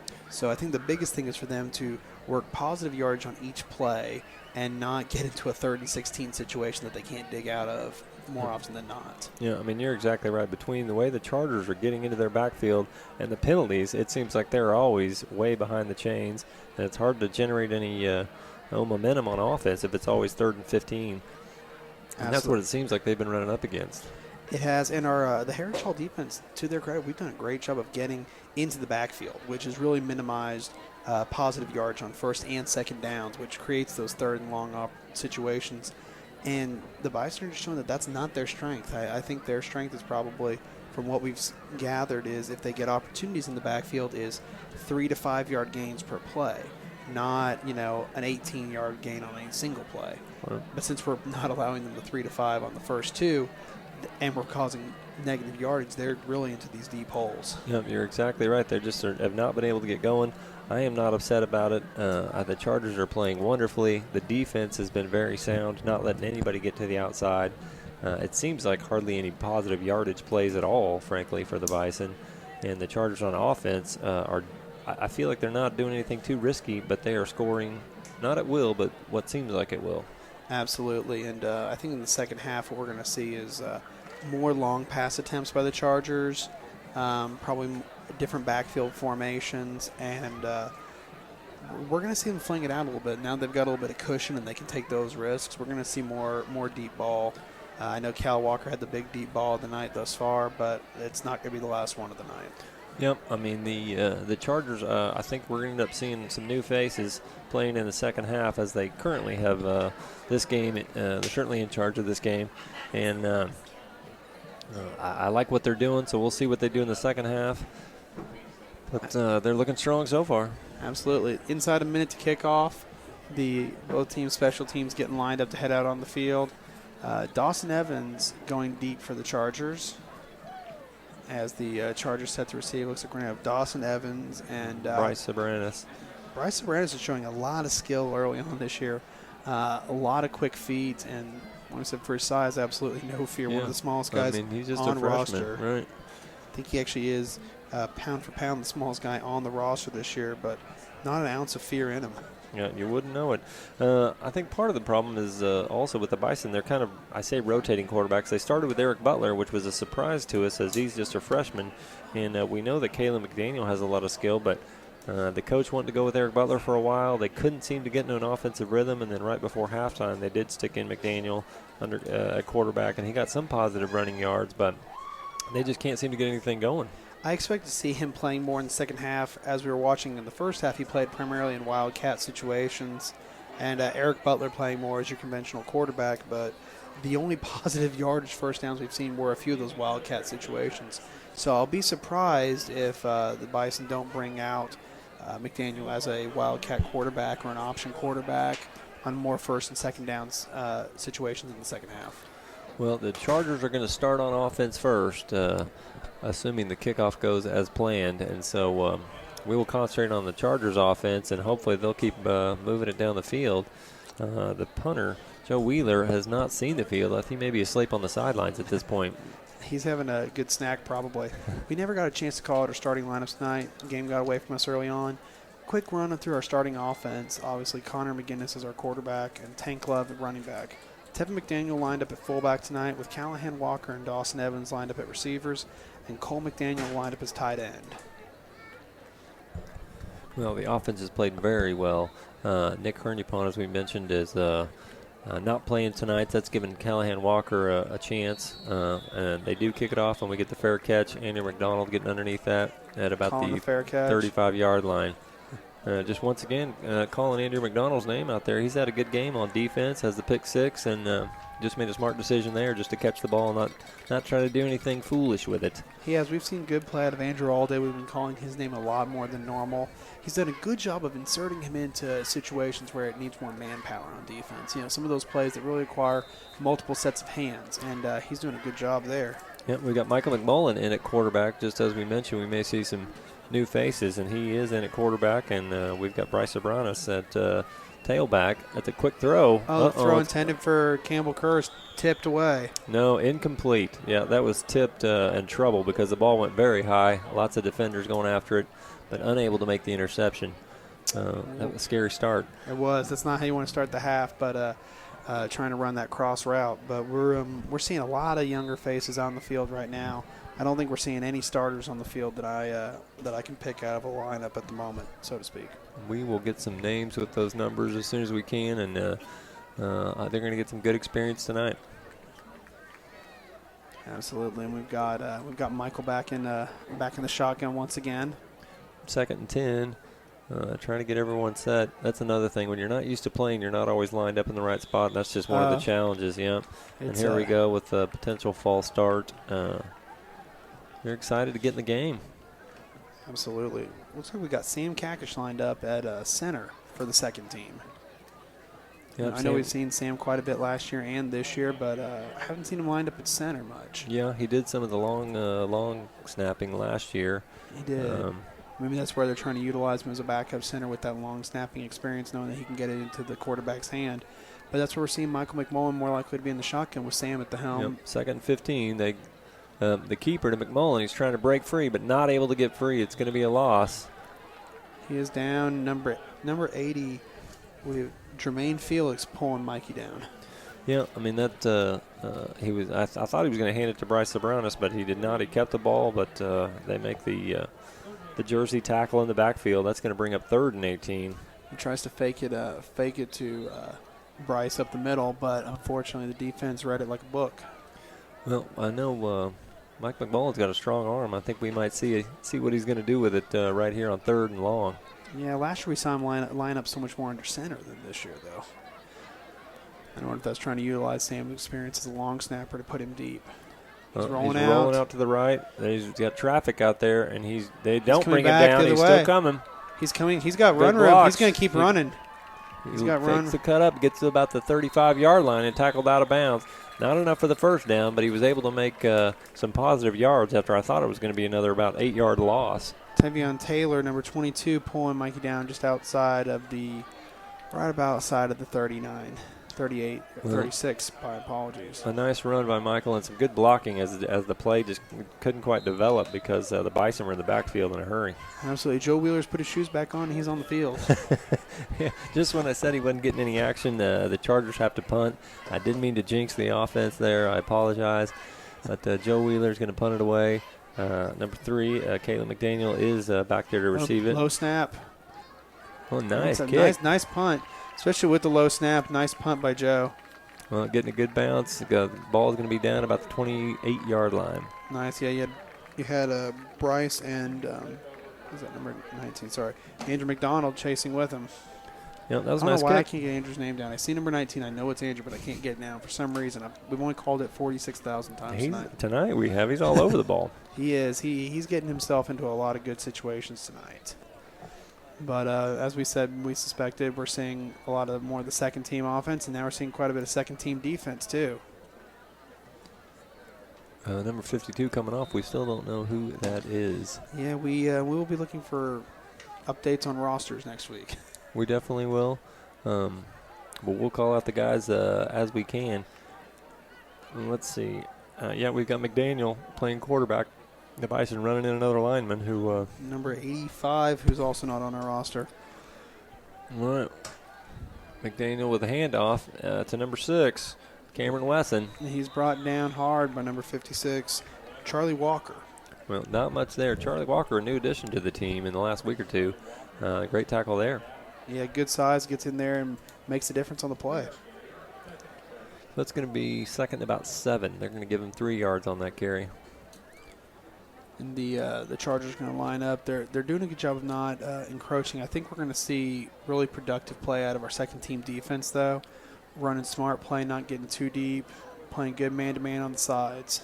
We've got Derek Sanders on the line. Miles Francisco still in there. The screen pass. Oh, nice move. Who was that? Number 11 of the Desmond Howard. Yep. It was a good screen pass and a nice move on the defense, or nice fake, I guess, on the defender. He fakes out Garrett McGinnis, but then Chandler Shepard pulling him down. It's 3rd and about 4, we'll say. Third and 2. 3rd and 2 from the Bison 36. We'll see if we can shut him down here. I'd like for him to not to get any offensive momentum. Absolutely. You want to keep the game where it is. You want to give the second team an opportunity to play a lot, get some good quality minutes for later in the season. As we saw last year with the injury bug, it's good to have, but number 3 with the keeper, McDaniel with the keeper, but I don't think he's going to get it. I think he's short. Miles Francisco with the snag. Nice tackle. Miles Francisco's had good hands on defense. He's put on quite a bit of bulk from last year, though. Remember when he came out and started playing part of the way through the year, he was lean and mean, but he's put on a little bit more strength, and he's showing that power here on the defense tonight. He has. He's got 6 feet, 210 pounds. I agree. He's bulked up with some muscle over last year. I know last year he was about the same height, but he was under 200. I think he was under 190. Oh, I can believe it, but he's looking big and strong this year. Yeah, and he's definitely improved his field awareness. So setting up a 4th and 2, and they're going for it. The quick pass. Oh, it is caught for a first down. Number 22, Tevion Taylor, brought down by a gaggle of Chargers. Campbell Kerr was there. I really thought they were going to bat it down. They're very close. But the reception is made, a first down for the Bison. But, so we said it's not getting that negative yardage on the first down. And once they do, when they keep possession on the first and they get about 2-3 yards, all of a sudden they get down the field quicker. They get a better chance of getting across the line. But when they start in that hole, which is what we need to do to them right here. Right. It's a quick strike outside the 81. And tackled for not much gain. By Callahan Walker pulling it down. Terrell Green with the catch. Callahan Walker in on defense. We see him much more often on the offensive end as a wideout, but seeing him out here with a little bit of the backup D. They've been running a lot of screens today, and they just have not been successful. The Chargers have been there and been ready for it. And like I said, I feel like they're running the Bison are running a lot of east and west, and they're not running north and south. Yeah, well, that play is a great example of he put quite a bit of feet in him, but he only got 1 yard on the play because They went completely to the opposite end of the field. Yep, 2nd and 9. Handoff, and he's brought back. Crushed. 52. Bryce Sobranis back there Bryce also. Sobranis making the stop. God, how does Bryce get in the backfield that quickly? I mean, he gets there, but how does he get there and stick? Yeah, he's playing defensive end some, and he is in the backfield in a hurry. He's very fast, but he's mixing it up with the big guys on the line tonight. He is. Not an ounce of fear in that kid. But it's going to set up a 3rd and 13. This is the type of situation we're talking about where the Chargers want to keep the Bison. They want to keep him in these deep situations. But Callum McDaniel, don't be surprised to see him run the ball on this play if he doesn't get a quick pitch. They hand it off, and the Chargers are there to stuff it, and no gain on the play.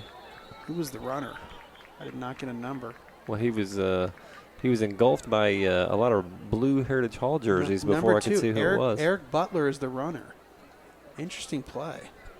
Bringing your freshman quarterback across to take a little bit of a front handoff from your senior quarterback. Well, they may have been looking to try to get him outside and potentially throw, but the Chargers sniffed it out. He didn't go anywhere. No, you're right. I think that was definitely more of the orientation, but got him stopped for only a gain of 1.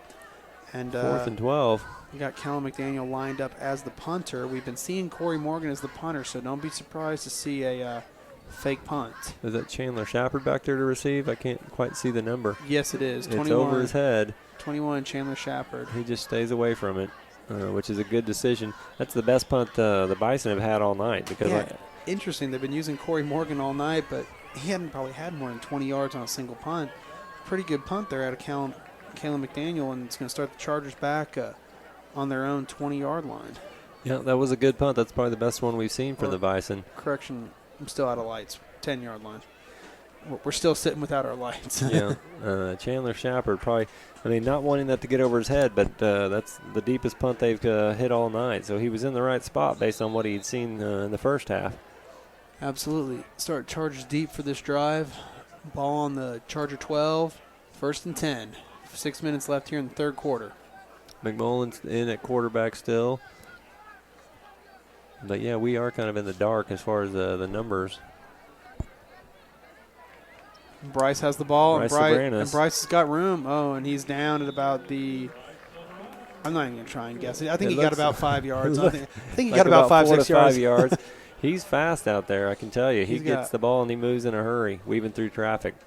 He's got quick feet. He uses his smaller stature to his advantage, that he gets into these little cuts that a lot of guys couldn't make, and that they got to get low to try and get hands on him. Yep, it's going to bring up 2nd and 5. It was a 5-yard gain. Your vision's better than you think. I can figure how far we went, but I can't read that field if my life depended on it, so I'm just going to try and call gains from this end. 2nd and 5, we'll have McMullen in the shotgun. There seems to be some confusion. The play clock's running down. The play clock's down to 0, but no one seems to notice or care. The official playing on. A quick throw by McMullen, a screen pass. Out to Chandler Shepard, I believe, and he has a 1st down. It's very close. It looks like they're giving it to him. Looks like they're spotting him over, yes. 1st down for the Chargers. I know, right? I maybe need to check the monitor because watching the field, it's darker out there than it is on the screen. Yeah, the monitor, I'm guessing we're about on the 24-yard line. If I'm looking at the field, I'm guessing we're at about the 30-yard line. I don't know what it is. You throw in an angle and then take away my lights, and it doesn't matter what pair of glasses I'm wearing. I'm not reading it. Well, the Chargers do get the 1st down, so the offense trying to find their rhythm again. They had it in the first half, but we've got some new players playing in the second half. We'll see if they can get their rhythm. We've got 4 wides, but the ball goes to Bryce once again, who's trying to get up the middle, and he's still going, and they're having to pull him down kind of by the helmet. Surprised we didn't get a face mask Potential face mask, we'll say. Potential face mask. But that's the only way they could bring him down. He was going straight at the middle. He's not just an outside runner. He's not afraid to mix it up, going straight ahead. He's got every bit of fire in him that you want to see out of a young running back, but the ability for a kid that size to get that much yardage after contact is it's a great skill. It is going to bring 2nd and 5 up for the Chargers. McMullen in the shotgun, nobody in the backfield, looking to throw. The quick throw, it's not caught. I thought for a second it was going to be caught, but unable to bring it in. It's number 15, Derek Sanders. Trying to run across in the slot, but unfortunately through the hands. It's going to bring up 3rd and 5. It's a good play call, a nice throw. Just Derek Sanders wasn't able to bring it in. Absolutely, and then we've got 4:30 left here in the third quarter. Chargers lined up 3rd and 5 on their own 30-yard line. Michael McMullen lining back up in shotgun. We've got two receivers upright, one down left, and for the wide. 3rd and 5. We'll see what McMullen can do here. It's a quick throw, a little bit high. Over the hands of Campbell Kerr. Campbell Kerr gave it a good effort, but unable to make that high catch. But and then bring out Joe Wheeler and the punt team once again. Joe Wheeler's having to shake off a little bit. I think he was ready to hit the showers, but he's got to shake it off a little bit and get in here and do a little bit with the second team playing. You're going to have more potential punt situations. But I think if we keep playing it the way we are, we're going to see the second team get into the end zone before the night's over. He was hoping he wouldn't even have to take a shower after the game. He was like, man, I'm still good. I put my school clothes back on. All right, let's see what he can do. Another big kick. Joe Wheeler getting a good bounce. A good Charger bounce and goes out at about 30. 28-yard line, something like that. Yeah, just south of the 30. And that'll set up a first and 10 with 4 minutes left here in the third quarter, putting the Oklahoma Centennial Bison back on their side of the field. You know, with the Chargers offense, the second unit just hadn't quite gelled as much quite yet, but they did get a first down, got some momentum, but they have to punt the ball away to the Bison. Okay, I raised your hand, Jester. I said south, didn't I? You did. I said south, and that's north. Okay, I told you it's not my night, man. All right, we've got the Bison lining up on their own 30.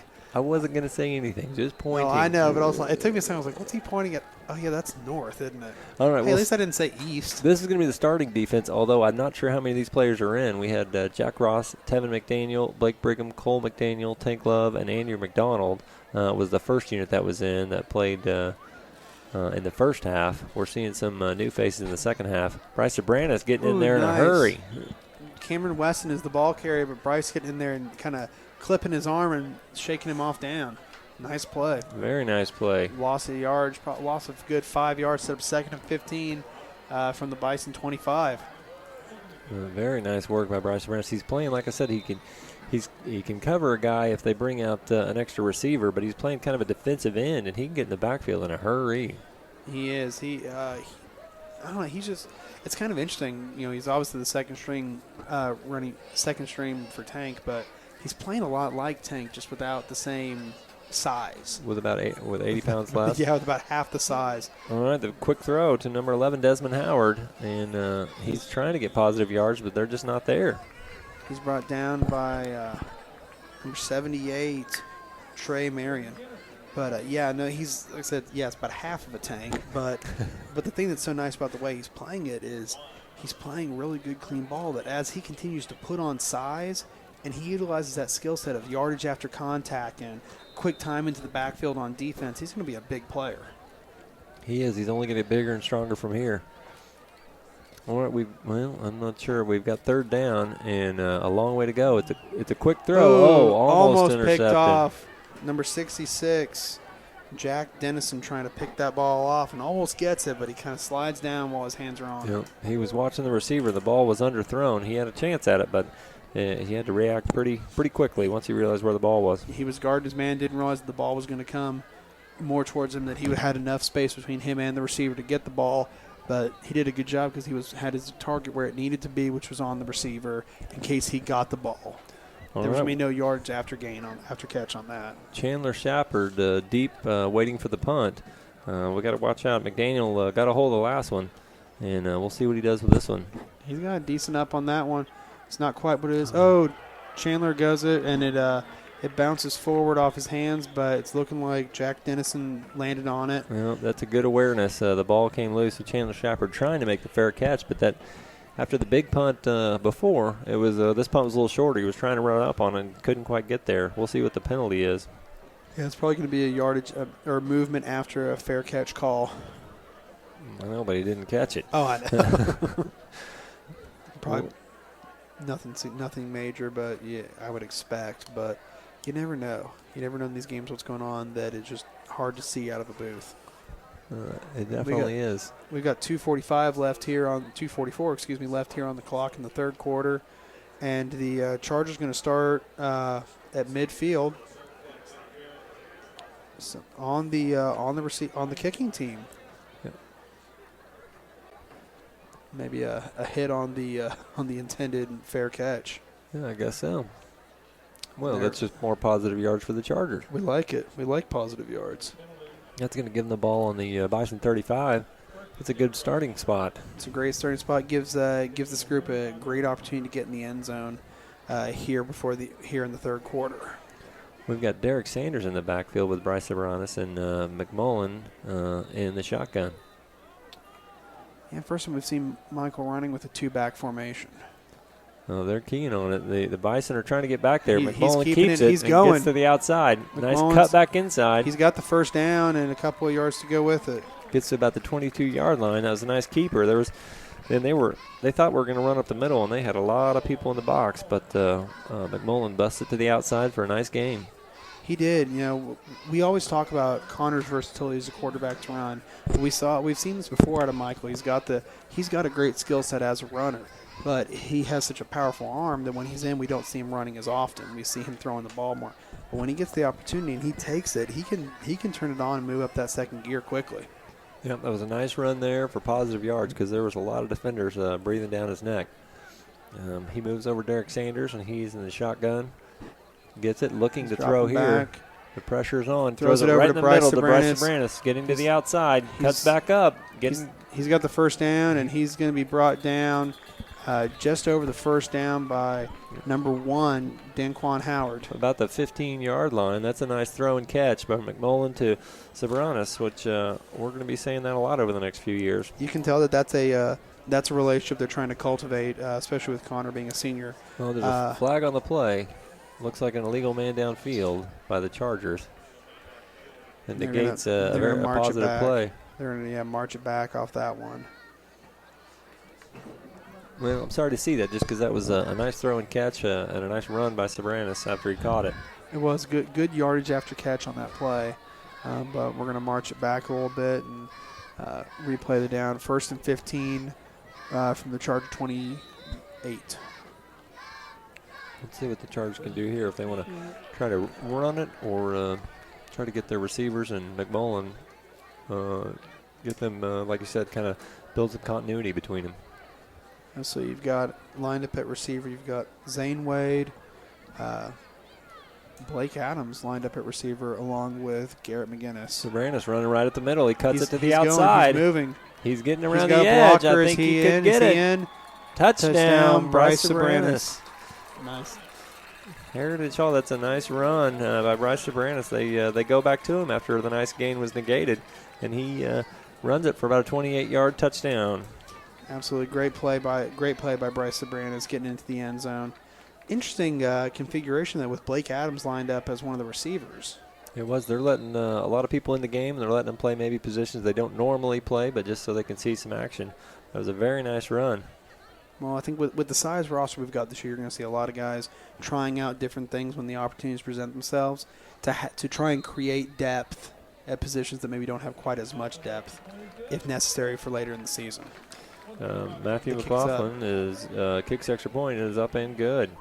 And that puts your Heritage Hall Chargers on top of the Oklahoma Centennial Bison, 48-0 with 1:25 remaining here in the third quarter. Yep, that's what we wanted to see from that second unit. They wanted to get their kind of get their rhythm and get their continuity, and they got great field position, and they marched right down the field for a touchdown. They're doing a good job. You're starting to see the pieces of the puzzle get put together. I know last week we got to see some of the second and third team playing out in Davis, but as it's going on, I like that we're seeing the pieces all come together. This group of guys that they're playing some JV games together, they're playing some cleanup minutes in varsity, but they're getting all those pieces together that when they go in, they're ready to charge just as much as the first team. They definitely are. They're starting to gel a little more on offense, and like I said, you can only get game experience in a game, so they're getting it tonight, and that's good. I definitely want to say Heritage Hall. Describe it if you don't know. It's a college preparatory school committed to encouraging students to fulfill their potential in academics, athletics, and the arts. Want to learn more about Heritage Hall experience? Visit us online at www.heritagehall.com or call the admissions office at 749-3001 to schedule a campus tour. Absolutely. If you are unfamiliar with or are not a part of the Heritage Hall family, it's definitely something for you to look into and consider. It's a wonderful, wonderful place for a wonderful group of young people. It definitely is. We've got the Chargers about to kick off. They're leading this game 48-0. Minute 25 remaining here in the third quarter. Kicking to the north with the lights still deep in the south. Yeah, I got the direction right this time. Excellent. Yeah, we still have a lighting issue, but they have been playing on. They can see well enough on the field, although we can't see very well. But it's not bothering the players that much. And Matthew McLaughlin going out the back, kicking it through the end zone. And that'll bring the Bison back out to start on their own 20-yard line yet again. If you would like to be a sponsor of Charger Vision, contact Luke Steelman at chargervision@heritagehall.com. We would love to have more sponsors. Like I said, they help us do everything that we can to get you Charger Vision and get all the sports we can get so you can enjoy them if you can't make it to the game. Absolutely. It's become such a great tool for so many families, people that live away, whether it's, parents that don't all live in the same area, grandparents, aunts and uncles, all getting the opportunity to see these kids play, not just football, but volleyball, softball, baseball, basketball throughout the season. And just really show what all the hard work that these kids are doing. Definitely. I'm glad I hope they're enjoying it, I guess I'll say. I know we are. Of course. We've got, I'm enjoying this game a lot. It is 48-0. This is the kind of game we love to call. Chargers. And the Bison running reverse. Reverse. Number 22 has it. Garrett McGinnis and Sam Kakish getting together to get a stop. Tevion Taylor with the carry there. But like I said, they are executing that fairly well, but they can't get to the outside, so they're doing a lot of running east-west, but they cannot get upfield to get any positive yards. I mean, that's a gain of, looks like 1 or 2. It's just not that much. It's a flaw to their game plan tonight because the problem is they're burning their receivers and their running backs' legs so much without getting any production out of it. You run that east-west route when you can't create an interior gap.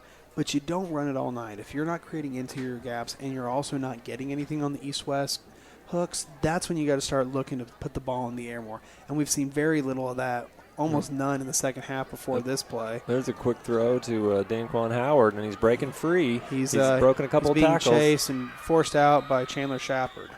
Yeah, we got about the 48-yard line. That time, in that particular instance, it was not going to be much of a play per usual tonight, but that time Danquan Howard was able to break a few tackles and then able to skirt upfield for about a 15-yard gain.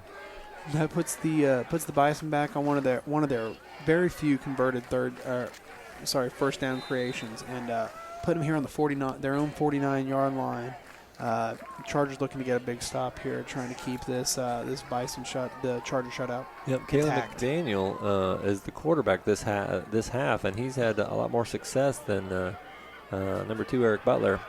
This time he completes the pass and still moving down the field. I thought they were going to force him out of bounds for about a 9-yard gain, but he still kept going for another 10 after that. Terrell Green working his way downfield, and Charger defense getting put a little bit deeper than we like to be. I believe it was number 81, Zane Wade, forcing out.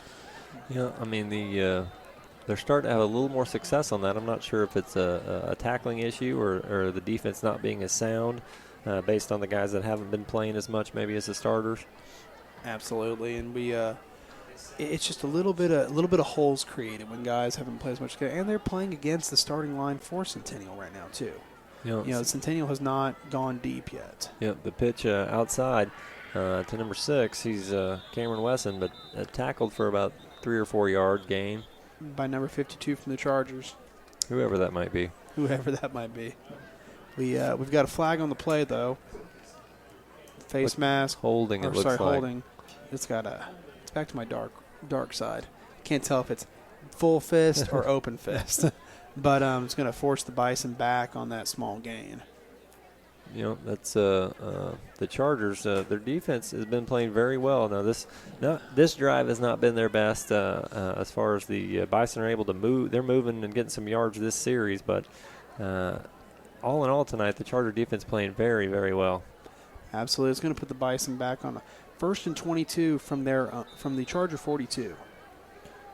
Let's see. Like I said, they've gotten a lot more rhythm with McDaniel at quarterback. I'm not sure what he did to not play in the first half at quarterback. He throws it up high. Ball's going deep, and it's caught. Oh, a touchdown. Nice throw and a nice catch. They had two defenders that were close, but they couldn't quite catch up with Terrell Green. Terrell Green outrunning both Chandler Shepard and Callahan Walker. Yeah, I mean, that was a pretty pass and a pretty catch. Even if they were in the right spot, I'm not sure they would have been able to do anything with that. But that's a very fast running by Terrell Green and a great throw. It was. That throw was spot on. The question that it begs is what was going on inside the Centennial team that was forcing Eric Butler onto the field over Caleb McDaniel in the first half, because it just doesn't, from where I'm sitting, it doesn't make a lot of sense. Right. I don't know if it's disciplinary perhaps, or if, well, he did play on the kickoff returns, although he never got his hands on one. Yeah, but in the second half, he's become the punter and the quarterback, and in the first half he wasn't doing either of those. And they've got a completed 2-point conversion, puts the Chargers up 48-8 over Centennial. At the clock on the third quarter, we're going to flip sides and start the fourth quarter. Well, I mean, I know the Chargers take a lot of pride in their defense, and I'm sure they're sick that they gave up some points, but you just can't keep them out of the end zone forever. No, and like I said, with Callan McDaniel not having played nearly as much in the first half and not having punted at all in the first half, and Corey Morgan was doing that, and he was averaging under 15 yards a punt. It makes me wonder what's going on, like you said, internally, whether it was disciplinary or some other factor that kept him off the field in the first half, because now in the second half as quarterback, he's gotten a couple of first downs, marched him downfield for a touchdown and a 2-pointer. He also was the punter, which has put the punts pretty deep, and now he's going to be the kickoff man on the kickoff team. Yeah, I mean, he is an excellent athlete. I mean, he's their version of Connor McGinnis, but he did not play near enough in the first half, which, like I said, is fine by me because he has shown his worth here in the second half. But I'm not sure why he didn't play more in the first half. I'm not either, but it'd be interesting to figure out what's going on. But at the same time, it's going very well for the Bison. However, the Chargers still doing a great job. At the end of the third quarter, both teams get in the end zone once. Yeah, I don't want to look a gift horse in the mouth, but I'm happy that McDaniel didn't play in the first half because he's an excellent player and he's looking good so far this second half. Oh, absolutely. I couldn't agree more. I just always want to figure out why. Maybe we'll talk to the coaches after the game if we can and find that out. But it looks like the Chargers are playing up close, expecting some type of onside kick. I don't know if it's coming or not. We got Dawson Evans and Bryce Sobranis in the backfield. They're the deep men, and they're the deep men at 20. Yeah, they're not very deep for the deep men. No, they're not. We'll see what the Bison do here. If they're going to kick it deep, they do kick it somewhat deep. Dawson's got the ball. He's cutting to the right, looking for a block. He's trying to get up past about the 35 down, 35, 36-yard line for Dawson Evans. Yeah, Dawson, and he only needed one block to try to get outside and see if he could make something happen, but Bryce Sobranis couldn't sustain the block, and so Dawson Evans tackled, but still good field position for the Chargers. And still a good return, still a 15-yard return on a short kick where they're coming at you fast. But, no, good job by Dawson. He and Bryce have been playing that kick return together, and I think it's a good pair, kind of a good complement of size and speed versus little and speed. Yeah, they're both very fast, both good athletes. And like I said, Heritage Hall starting at the 35. That's a good field position to get this drive started. Absolutely, and we've got Michael McMullen still in at quarterback. We've got 3 receivers. We've got Garrett McGinnis coming across to play as a back. So now we're playing with 2 wideouts. Who we got out there? Chandler Shepard and Campbell Kerr. Yep, it's a keeper with McMullen. He's running. Breaks to the inside, but there's a lot of Bison there to meet him. Braden Shetley, number 83, holding Michael back by the jersey a little bit until he can get a little assistance. Yeah, I mean, that was, I think, the smart thing to go to the outside, but the choice is do you pitch it or cut it up, and so he cut it up inside, but there was a lot of Bison waiting for him there. There was, and it sets up a 2nd and 10, kind of pretty much gets him right back to the line of scrimmage, sets up a 2nd and 10 from Charger 35, and looks like we're going to line up with 4 receivers lined up this time. Yep, I don't know if we're going to air it out or it's going to spread it out for Bryce Sobranis. We'll have to see. Sobranis does get it, but he's hit immediately by 51. 51 is London Davis. And that's going to be a loss of yards. It's going to set up about a 3rd and 12 for the Chargers, spotting at about their own 33, 34. 3rd and 11 on 34. And interesting to see. We're going to would not be surprised to see the ball go to the air in this situation. Yeah, I mean, they're probably trying to establish the run game, get the second unit to gel as far as their blocking for the run game, and it also milks the clock, but they want to get some first downs as well. Absolutely, and we've got 3 receivers down right of Michael, 1 up left of him. When McMullen in the shotgun, he gets it. They're putting some heat on him. He's able to get rid of it and throws it. Caught. Almost. Was it caught by Campbell Kerr? No I can't good. see what they're. Oh. They called it no good. Kerr thinking he had the ball, but not pulling it in quick enough. He was going to be a little short of the first down either way, but unable to bring it in. So that's going to bring up 4th and 12, and it looks like the Chargers are going to be punting. They are. And we've got Joe Wheeler coming out on the field. Joe Wheeler with the boot. Well, he's had a good night punting so far. He didn't do any in the first half, but he's had to punt. This is the 3rd time in the second half, and he's got a strong leg. He does. Nice to have him back doing that and not having to have Connor McGinnis doing that. Yep, a little bit of a shorter punt. And brought down by a team of Bryce Sobranis and number 19, Andrew McDonald, together, bringing down Corey Morgan, the return man, but it's going to get him to about the Bison 47 for a 1st and 10 just south of midfield. Yep, Andrew McDonald in on the tackle again. I've been saying it all night. He and Bryce Sobranis have developed a pretty good two-man tackle. Have you noticed? We've seen quite a few where Andrew gets in there, gets the stop, and then Bryce kind of comes over, kind of leaps over to kind of finish off the deal.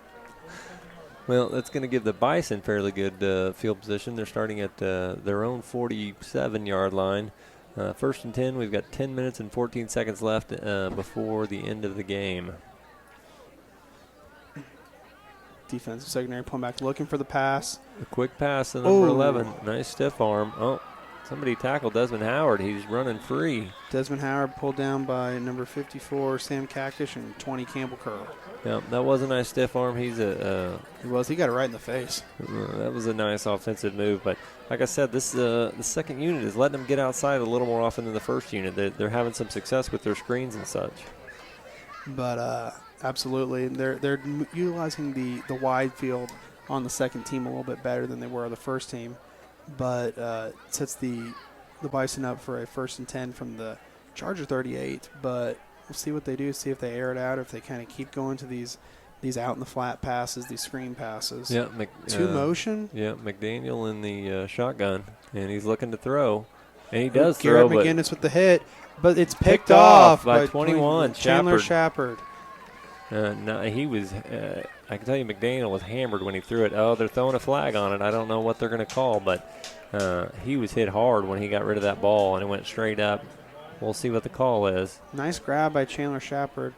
It's on. Oh, it's going to be declined. Offensive penalty, and Heritage Hall is obviously going to decline that and keep possession of the ball. Who was it that hit the quarterback? Did you see? It was Garrett McGinnis, number 17. Well, he was in there in a hurry. And he got back there fast. Yeah, and he forced a very poor throw. And then Chandler Shepard with a nice pick and return. Yeah, he was playing safety, just playing center field out there, and was able to pick it off and get a nice return out of it. That's going to give the Chargers the ball on the 35 again, and we'll see if the offense can get moving here. Nice to get the stop as Centennial was starting to drive downfield, but also a decent field position for start. Yep, I like that. We've got Mike McMullen coming in, seeing what he can do with this offense. They're kind of struggling to put it together. I mean, to move the ball. They do have a touchdown this half, but haven't been able to move it as consistently as they want. No, you can tell that they're getting a little bit outsized on the wings, especially, and when Bryce tries to go up midfield. Yeah, McMullen with the keeper going straight up the gut with a blocker in front of him. He gets about 8 or 9 yards on the carry. That was a nice play. What they're doing is the Bison are kind of storming the backfield as fast as they can. So that was a good play call, just to follow a blocker right through a seam and get some yardage. Absolutely, it makes it for a low risk run for Michael. Not a huge risk of a heavy hit because he's got the power block in front of him. But also once he gets there, he just kind of keeps inching up and gets us to a second and 1 from the 44 which gives us an opportunity to get across midfield here pretty quickly, which really makes this drive a lot more manageable once you're across the midfield. Yeah. A little mix-up on the play. McMullen ends up with the keeper trying to stretch out for the first down. He's going to be short. I think there was a little mix-up in the backfield. McMullen went one way, and I think the tailback went the other. Absolutely. No, who was running at the backfield? Number 80, Lincoln Lubert, was the back on that one. Actually, the only person on roster smaller than Bryce Sobranis, standing at 5'5", 111 pounds. I mean, talk about being half of Tank. Yeah. He is literally half Tank. We've got 3rd and 1. We'll see if the Chargers can get a first down and keep the series going. 3rd and 1. We've got four receivers lined up and one back with Michael, and it's Bryce is the back. It's a quick throw. See if you can get it. Oh, he gets upfield for the first down. And Stan Moore. Is that Chandler Shepard? It's Chandler Shepard out in the wide left, being brought down by Yep. I can't read a number coming in of who brought him down. Well, it was a good play because it was a quick throw, and Chandler Shepard only needed a yard for the first down, but he kept going up the sidelines and got plenty more. Great run. He's finally pulled down by number 5, Donald McCone, out wide left, but not an easy pull down. Chandler did a great job of moving him. All right, we've got 1st and 10 at the Chargers, or at the Bison 38. The Chargers on the move. 7:50 left here in the 4th quarter. The ball's on the out. ground. Michael's got the Michael recovery, McMullen though. recovers He's it and moving going to the outside. He's got room. If he gets a block here, He touchdown, does, Michael touchdown. McMullen. Nicely done. Off the fumble, recovers the Charger fumble to get across the goal line. Well, that was not the way they drew it up, but we will take it as a touchdown. Absolutely good. There's a flag on the play. I don't know if it was a illegal block or what they're going to call here. We'll see what they throw up. Well, it was a nice job of Michael McMullen following the ball, picking it up, and making something good out of it, even though in this case it looks like they're going to be bringing it back. Touchdown. Touchdown. Okay, no flag. After the play was over, as I'm trying to foul. read lips on the Chargers. So it sounds like after the play, there's some extracurricular after the touchdown. So nice run by Michael McMullen. We'll give them the touchdown on that, and we'll see if they're going to assess that on the kick or the kickoff. Right, correct. Looks like they're going to assess it on the PAT from where they're lining them up. Long snap. 55. I don't know who 55 is either. Oh, sorry, that's Caleb Gefeller. Sorry, Caleb. Looking like he's going to be the long snap on this play. But so it looks like they will be assessing the penalty on the kickoff. Yeah, I didn't see what happened. I was busy watching Michael McMullen see if he was going to make it in the end zone, but there must have been some extracurricular activity going on. Must have been. We've got Joe Wheeler and Matthew McLaughlin in the back for the kick team. Looks like Matthew maybe is going to be the holder and Joe Wheeler is going to be the kicker. You just never know what our special teams are going to do. The only thing you know about our special teams is that you don't know anything. All right. I see the coach is talking to Shane Powell. I think he's the one who had the handoff and the fumble. And although that's not what you want, Michael McMullen certainly saved the day and ran it in for a touchdown. Yeah, no, good job by Michael to get in there. Okay, Joe Wheeler's the holder. Matthew McLaughlin's the kicker. Yeah, like I said, you don't want to get your hands off that ball and let those opportunities occur. But fortunately, Michael did a good job of getting in there, recovering it, and making a big play out of a little play. Yep, Matthew McLaughlin with the extra point. It is up and good. That's going to be 55-8. Your Heritage Hall Chargers leading. 7:38 here left in the 4th quarter at Pop Murray Memorial Stadium. And the Chargers look getting ready to kick off, but the penalty from the extracurricular will be assessed on the kickoff. Yeah, we'll see where they kick off on this one. Absolutely.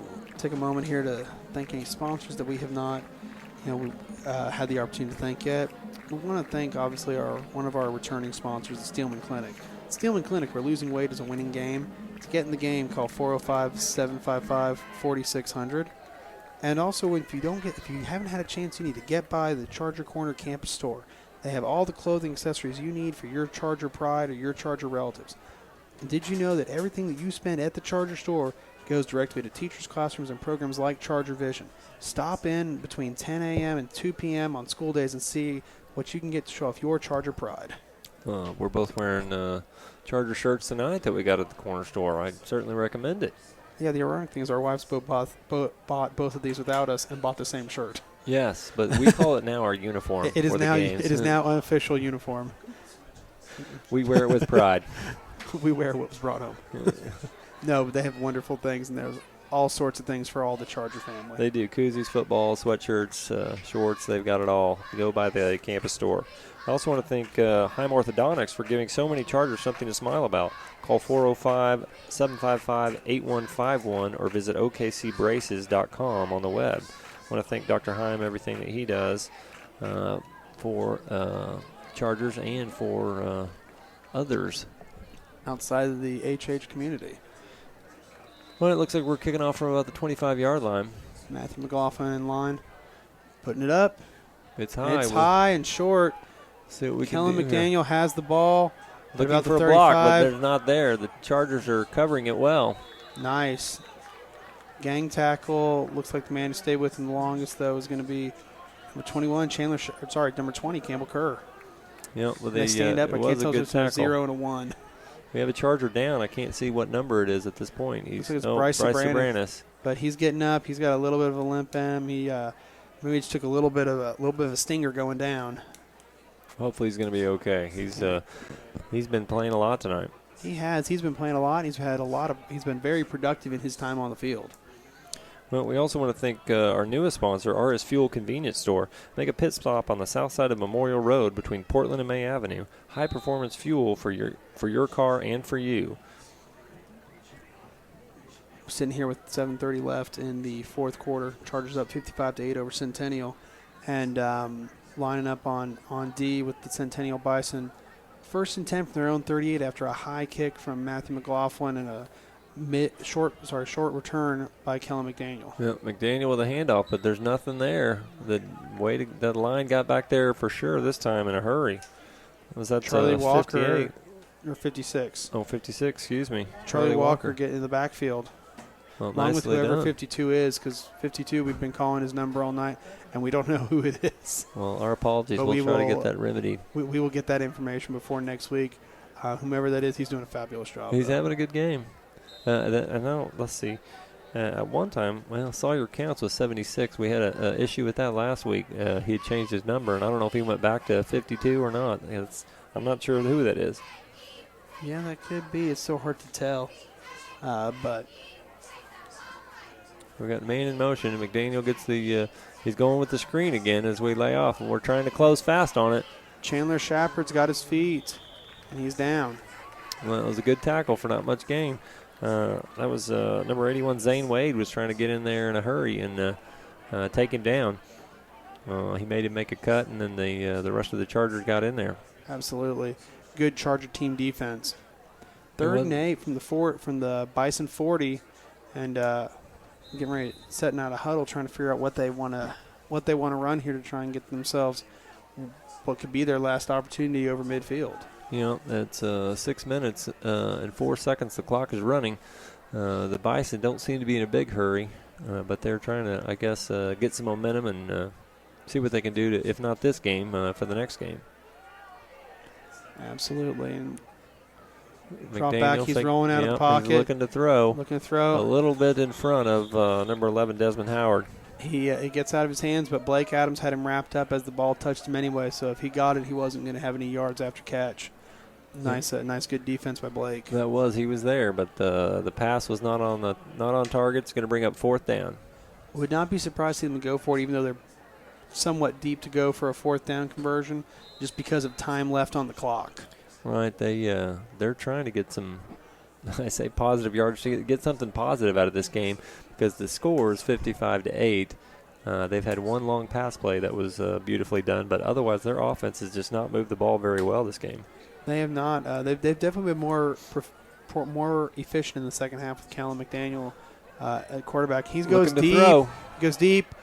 Oh, turns around about the 30-yard line, intended for number 81, Terrell Green, number 20, Campbell Kerr covering. Yeah, that was good coverage by Campbell Kerr. He he stayed with the receiver, and then he looked back for the ball right in time. That's the key, because that's one of those opportunities. If you don't look back at the right moment, they're going to call you for pass interference. That's exactly right. Even if you never get your hands on them, but you turn, you have just as much right. Yep. But well done. It's going to turn it over on downs. Kind of surprised that on a 4th down, a 4th and 8, that they went that deep. I think they're just trying to get a spark anywhere they can get it, but that instead they're turning it over on downs, and that's good news for the Chargers. Start with the ball on the Bison 40. Blake Adams now coming in. Can't tell if he's going to be at quarterback or Michael McMullen. Looks like Blake's going to be at quarterback, and Michael McMullen's lining up in the slot. Yeah, Blake Adams, a freshman, 6 feet, 145 pounds. He's going to hand it off to Sobranis. Oh, no, he keeps it. Excuse me. He passes it to Michael McMullen, who's running down the side. Ooh, and he runs into Campbell Kerr. Well, I was fooled on that play for sure. I thought he handed it off to Sobranis, and I was watching him. But that is not the case at all. Actually, I think to Campbell's credit, I think he bounced off of a defender into him. But by the time I was looking down at it, we were already in there. Yeah, well, nice play by Michael McMullen. Nice run after the catch. Yeah. Interesting that when Michael's playing quarterback, we have Blake lined up at receiver. Then Blake moves to quarterback, and Michael moves in the slot. Well, they're both obviously very talented and can play either position, which is good news and good versatility for the Chargers. We've got Blake Adams still in the shotgun at playing quarterback. Michael McMullen he keeps it again. He's working his way outside. He's got a pitch man out there, and he does pitch it. McMullen. He's got the touchdown. Touchdown, Michael McMullen. With his 2nd of the night. Nice pitch by the quarterback, Blake Adams. He'd held it, and then when everybody came to tackle him, pitched it away. That's well done. Absolutely great play. I like the rhythm those two seem to have together, that no matter which one is passing and which one's catching, they work well together. It creates a really versatile opportunity to platoon quarterbacks and really throw a defense off. It definitely was. They seem to be on the same page together, because that was 2 nice plays with them that racked up about 40 yards and a touchdown. So very well done, gentlemen. 5 minutes left. Matthew McLaughlin set to kick. The kick is up, and there's a flag. Let's see what the penalty is. Encroachment defense. Man, they've done that a lot. The Bison have done that a lot on extra points. I wonder if they've ever had any success blocking one, because they seem to be cheating in every time. I think the problem is they'll never get an opportunity to do it because they keep getting flagged. But, yeah, I think that's probably the 7th or 8th time that's happened tonight. Well, we will try it again from a little bit closer. Matthew McLaughlin ready to kick a high snap. They do get it down, it's and up, McLaughlin kicks it up and good. Set your Heritage Hall Chargers up 62 over Oklahoma Centennial Bison 8. Yeah, that was a nice. It was a high snap, but Joe Wheeler was able to get it and bring it down. Let Matthew McLaughlin kick it right through. Well done. A lot of the best a lot of the best kick holders are punters, because they're used to having to get they're used to getting the ball and having to flip it for it to be ready for a punt, and they do a good job. But they also know most punters have kicked at one point or another, and vice versa, so they know how the kicker wants it. Well, we've got 5 minutes left, and this game is definitely going according to plan. We've got the Chargers 62 and the Bison 8, and that was a great job by our second unit there to drive down and get the touchdown. It was a combination of Blake Adams and Michael McMullen working together. Blake Adams actually is the quarterback, and giving the ball to Michael McMullen once on a pass, once on a pitch, and well done. They got 7 points out of it. Absolutely. Great series there by the Charger offense. And we got Matthew McLaughlin in for the kickoff, set to send it away to the Bison here with just right at 5 minutes left. A little bit further up, but I got to tell you, great play, great series. I liked the rhythm between Blake Adams and Michael McMullen both ways. I feel like we had a lot of the younger receivers have really good hands. They definitely do. They're having a good night tonight. They're still putting some of those pieces together. That second team, you have quite a few freshmen, then you have some first year playing upperclassmen. But you can tell they're putting the pieces together. They're getting comfortable with one another, and they're doing a good job. Set to kick off, Matthew McLaughlin in kick formation. And here we go. The kick is up, and it's going pretty deep, and they're going to let it go out. It's not in the end zone. It's not in the end zone. No, you're right. Chargers are going to get on. Chargers. They recover it. That's going to be Chargers ball on the 2. That's a live ball. I think The Bison thought they were a little deeper they than they thought. They thought it was out. Chandler Shepard with the recovery inside the 10. That is the Chargers playing smart football, and the Bison not quite aware of where they were. Absolutely, that was an outstanding play. You're right. That's an example of field awareness. The Bison thought, oh, yeah, that's going out the back, and it landed, and it didn't roll an inch. Right. And Chandler kept running at it, along with about 3 other Chargers. They kept going down there. They kept charging. Yeah, they kept charging. That was a wonderful awareness of where the ball was, and it was a live ball. So we've got the Chargers 62-8. Now the Chargers have the ball on the 4-yard line. Blake Adams under center again, or in the shotgun. Fumble on the play. Fumble. Somebody tackle him. No, number 73's got the ball. Is they going to catch him is the question. 29's got an angle on him. Nice. Number 29. Number 29, Shane Powell. Nice play. Nice recover there. Couldn't tell. Well, that's a quick turnaround because the Chargers had the ball on the 4, and they fumbled the ball. But they do prevent the touchdown. So the Bison are going to have the ball at about, about the 15-yard line. That's going to bring up the offense for.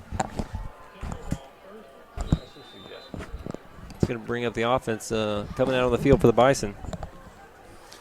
And inside the Charger 20. That is not what we saw going into that play. I am sorry about that, only because the Chargers had a good opportunity to get another touchdown. They were down at the 4 based on the turnover, the kickoff mistake from the Bison. But now the fumble is going to give the Bison the ball. They hand it off to number 30.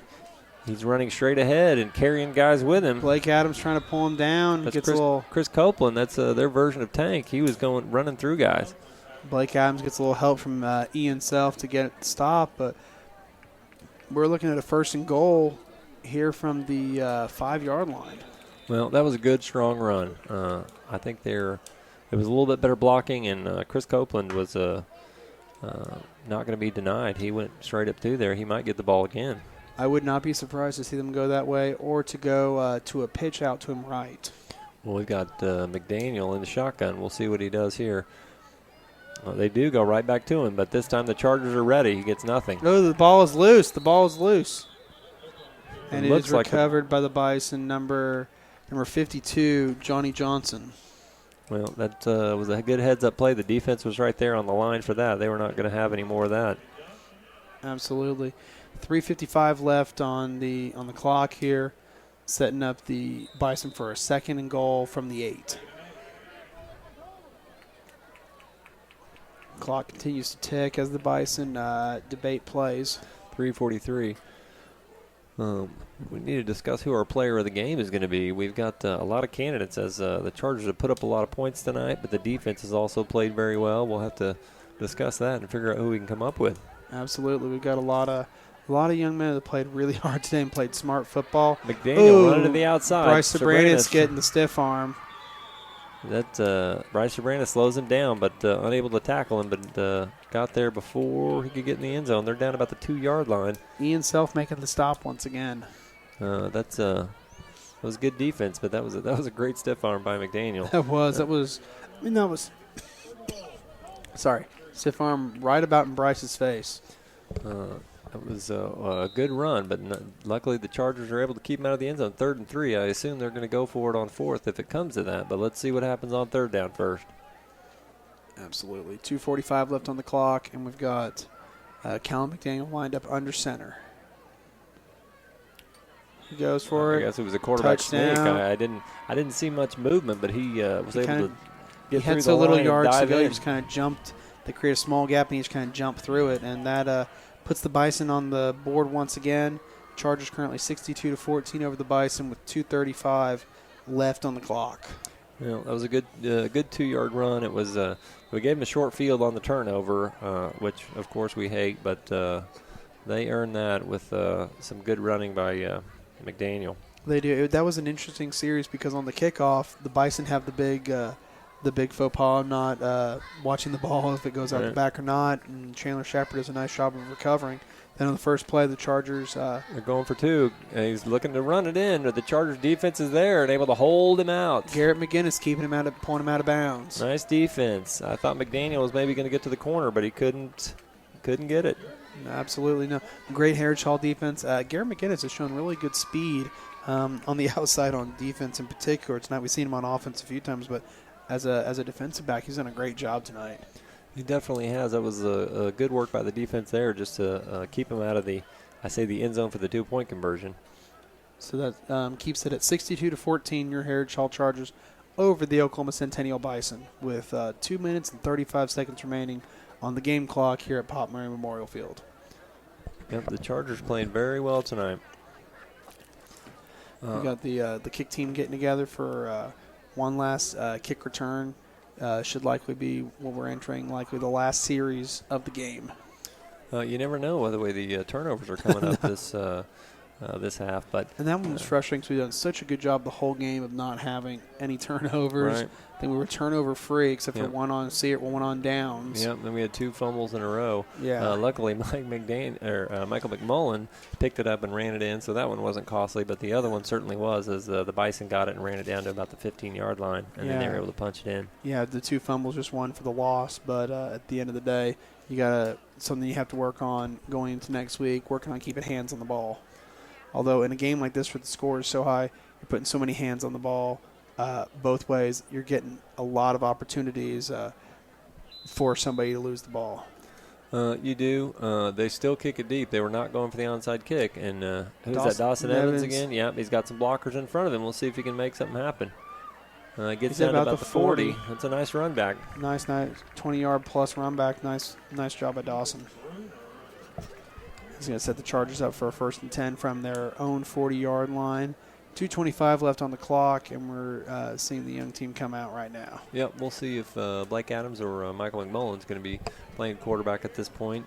Looks like Michael McMullen's staying on the sidelines. His helmet's off, so he's not going in at quarterback or wide receiver, it looks like. Well, we'll see what Blake Adams can do. I do suspect a lot of handoffs, a lot of running to milk the clock and get this game over there when the Chargers victory 62-14. That's what I'm hoping for. Got 2 backs, 2 receivers. Yep, the handoff straight up the middle. Bryce Sobranis, I believe, was the running back with the ball. He gets tackled for a loss. Or sorry, not Bryce. Who's at number 29? Shane Powell. Shane Powell on the carry for a loss of yards there after a quick contact by the Bison defense. So we're looking at second. Calling it even. Well, the clock's still running. We're down to less than 2 minutes. And, all right, we've got Blake Adams at center. And trying to see who's in the backfield with him. Is it still Shane Powell? And I think it's still Shane Powell. Lincoln and then Lubert. Lincoln Lubert is off his hip. Oh, high snap. Chargers trying to fall on it. I'm not sure if they were able to get it or not. It looks like someone. Chandler Shepard got it and tried to get up and move with it. Well, Chandler Shepard has saved the day, I think, once or twice. He's a very, very aware player. He's definitely a guy you want in a clutch moment, especially as he continues to get more and more comfortable with the system, because he seems to pick up a lot of the errors. Yeah, well, he's watching the ball, which is definitely what you want to do is keep your eye on the ball in this game, and he's following it, and he's in the right spot more often than not, so I credit him. He's quick, though, because he's already out there running his route as a receiver, and then he sees it go down, and he's back before the defense can get their hands on it. That's good awareness. So we've got Blake set up in the backfield. 45 seconds left on the clock. Looks like we're going to set up possibly one last play. 3rd and 27. It's a keeper to the outside. Blake Adams looking for room Blake's to got run. it. Can he get to the outside? He's drugged down about the 25-yard line. It's at 23 seconds remaining on the clock, and I believe that will be we're seeing the kids start to unsnap their helmets. That's going to be the end of the game. Your Heritage Hall Chargers are going to come out at the end of the day on top of the Oklahoma Centennial Bison, 62-14 here at home opening up district. Well, it was a great game by the Chargers. We talked about, but they learned some things, I think, at Davis last week, and they were able to put it all out there tonight. They didn't make hardly any mistakes, maybe a few in the second half, but they were definitely on fire in the first half. And so we'd like to announce our player of the game. We're going to give it to Andrew McDonald, who had a great game on defense. He had an interception for a 30-yard touchdown on a pick-six play, and then we called his name repeatedly on multiple tackles on defense and on special teams. He did a great job. He was Mr. Intangible to a degree tonight. You saw him all over the field both ways. Obviously, that pick-six early in the game caught our eyes, but as the game kept going, he just kept getting in the middle of everything. He mixed it up. He was a big part of group tackles, in particular on defense, as well as some solo. Offensively, he was just kind of always present, and it was just it was fun to watch him play tonight. He did a great job. It was. He did a very good game. He's just getting more and more, I say, acclimated. He couldn't play hardly at all last year due to some injuries, but this year he's getting more and more comfortable, and he was in on the action everywhere tonight.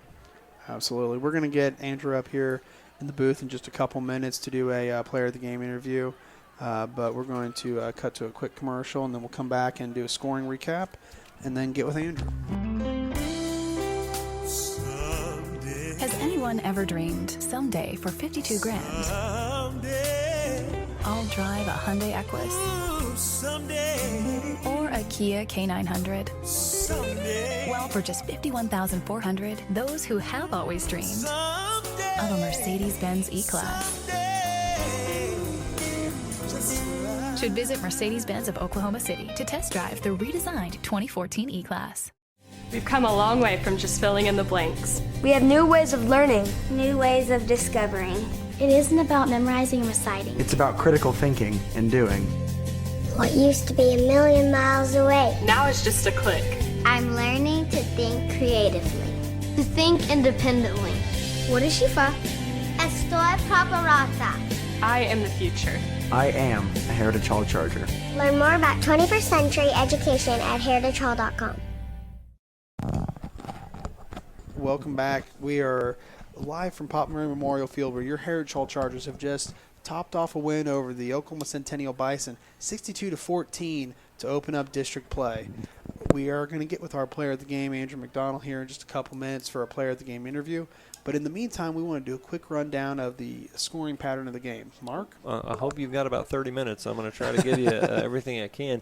Well, we'll take the Reader's Digest. We've got Dawson Evans started out with an 18-yard touchdown. Made it 6-0. We went for the 2-point conversion and did not make it. Then Andrew McDonald with a pick six, had an interception and a 30-yard run back, made it 13-0. Then Tank Love on a screen play ran down the sidelines, shook free from a tackle, and then cut it back to the inside for a 56-yard score. That made it 20-0. Then we had Tevin McDaniel on a run on a pitch out, made it 27-0. Then Tevin McDaniel again. Connor McGinnis throwing a strike to him for a 20-yard TD, and that made it 34-0. Connor McGinnis then on a four-yard run for a touchdown made it 41-0. And then Bryce Aranis with a 28-yard TD run made it 48-0. And then Terrell Green with a nice 42-yard touchdown catch, and then the Bison went for two and did get it. It was 48-8 at that point. Then we had Michael McMullen with a 28-yard run off a fumble recovery, and he was got in the end zone, made it 55-8. And then Michael McMullen on a pitch from Blake Adams scored on about a 20-yard pitch play, run into the end zone, made it 62-8. And then off a turnover, a fumble that the Bison ran back to about the 15-yard line. Then they did end up scoring another touchdown on McDaniel at a 2-yard kind of a quarterback sneak jump into the end zone. And I mean, the Chargers did everything they wanted tonight. I mean, the few mistakes were late in the second half when they, I don't want to say they lost interest, but they had the game well in hand and were letting some guys that don't play a lot get in there, and they did an excellent job tonight. Absolutely, and at that point, like you said, playing guys that aren't getting necessarily a lot of minutes, we also had a lot of guys playing different positions. We had a couple of times where Blake Adams was running the quarterback and Michael McMullen comes in and plays receiver, and then and that's after we'd flipped that role to begin with, that Blake was at receiver while Michael was running the quarterback role. So you kind of saw guys mixing things up. You saw Sam Kakish playing some center. You saw a lot of guys move around, not just guys that don't play as much, guys playing positions they don't normally play. I think trying to create some depth in the little bit smaller roster that we've got this year to get more back at every position if guys are more versatile. And when you do that, you're going to have some mistakes happen. When you've got guys playing out of their comfort zone, not with their normal groups, not in their normal ways, you're going to have some mistakes. I think all in all, though, the guys did a great job. The first team obviously came out tonight and hit it hard, and the team just looked great all night. They definitely did. It was a great effort by the Chargers. The defense was very strong tonight. The offense very strong. I think we're going to throw it to commercial and then bring in Andrew McDonald for an interview and just talk about what a good game he had and the Chargers had. So we'll be right back in a minute. Head on down to the Charger Court to buy your latest in-school apparel. Range from t-shirts to sweatpants and even those nifty bleacher seats. You'll always find the perfect Charger gear. Not only will you show off your Charger pride, but you'll be helping improve the school in many ways, such as classroom and activity funding. Come Monday, Wednesday, Friday, 10 to 2. Tuesday and Thursday, 10 to 4. And don't come Saturday and Sunday because we won't be there.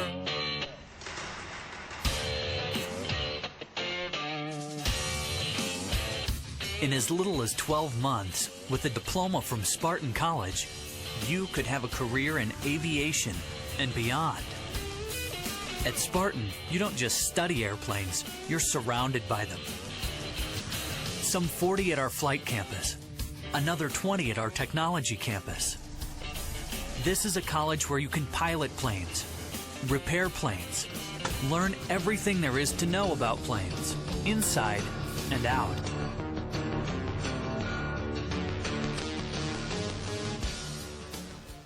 Welcome back to Pop Murray Field. I've got Andrew McDonald here. He's our player of the game as the Heritage Hall Chargers roughed up the Centennial Bison 62-14. Tell me a little bit about the defensive performance tonight, Andrew. We had a good week of practice, and we just thought we could just get to the quarterback and get pressure, and we can get turnovers. And our goal was 12 sacks and 3 interceptions. I think we got 2 interceptions, but I don't think we got to the sacks. Well, you're very close because it seemed like they were behind the chains all night. Whether it was penalties or your defense getting in the backfield, they were at 3rd and 15, it seemed like every time I looked up. Yeah. You guys had an excellent game. Tell me about the interception and the pick six. It was cool. It's my first varsity touchdown, so it was fun to get a touchdown. I'd been wanting a touchdown on defense for all year, and I got one tonight, so that was good. Very well done. It looked like you were reading the quarterback's eyes and you knew what he was doing before he did. Yeah, they only run a few plays. It's when that inside guy runs it out, and I was just kind of all over that, so that was good. Well, I saw your dad before the game, and he said you're following a legend in himself. Tell me what you have to say about that. He's okay. He helps me a lot when it comes to football. I know he's been your coach for a long time. He was a great player back in the day, but today is your day. You had a great game. Yeah. It was an excellent touchdown, excellent pick six. I'm very proud of you guys. Like I said, on offense and defense, you seem to do whatever you want tonight. Yeah, it was good. That was our plan. We only wanted to play a half and just kind of get in and take care of what we needed to do and let the other guys play, because these first 3 games have been pretty tough, and it was good to get them some varsity reps. It was. I was happy to see the younger guys play and how good they did. But I'm telling you, the first team, offense and defense, it was just very well done. I want to congratulate you on a great game, a great touchdown, and I hope to see more of it in the future. Me too. All right, that's Andrew McDonald, our player of the game. We appreciate you listening tonight. We're going to wrap it up here, and that's your Heritage Hall Chargers 62 and the Bison 14. Thank you guys for watching.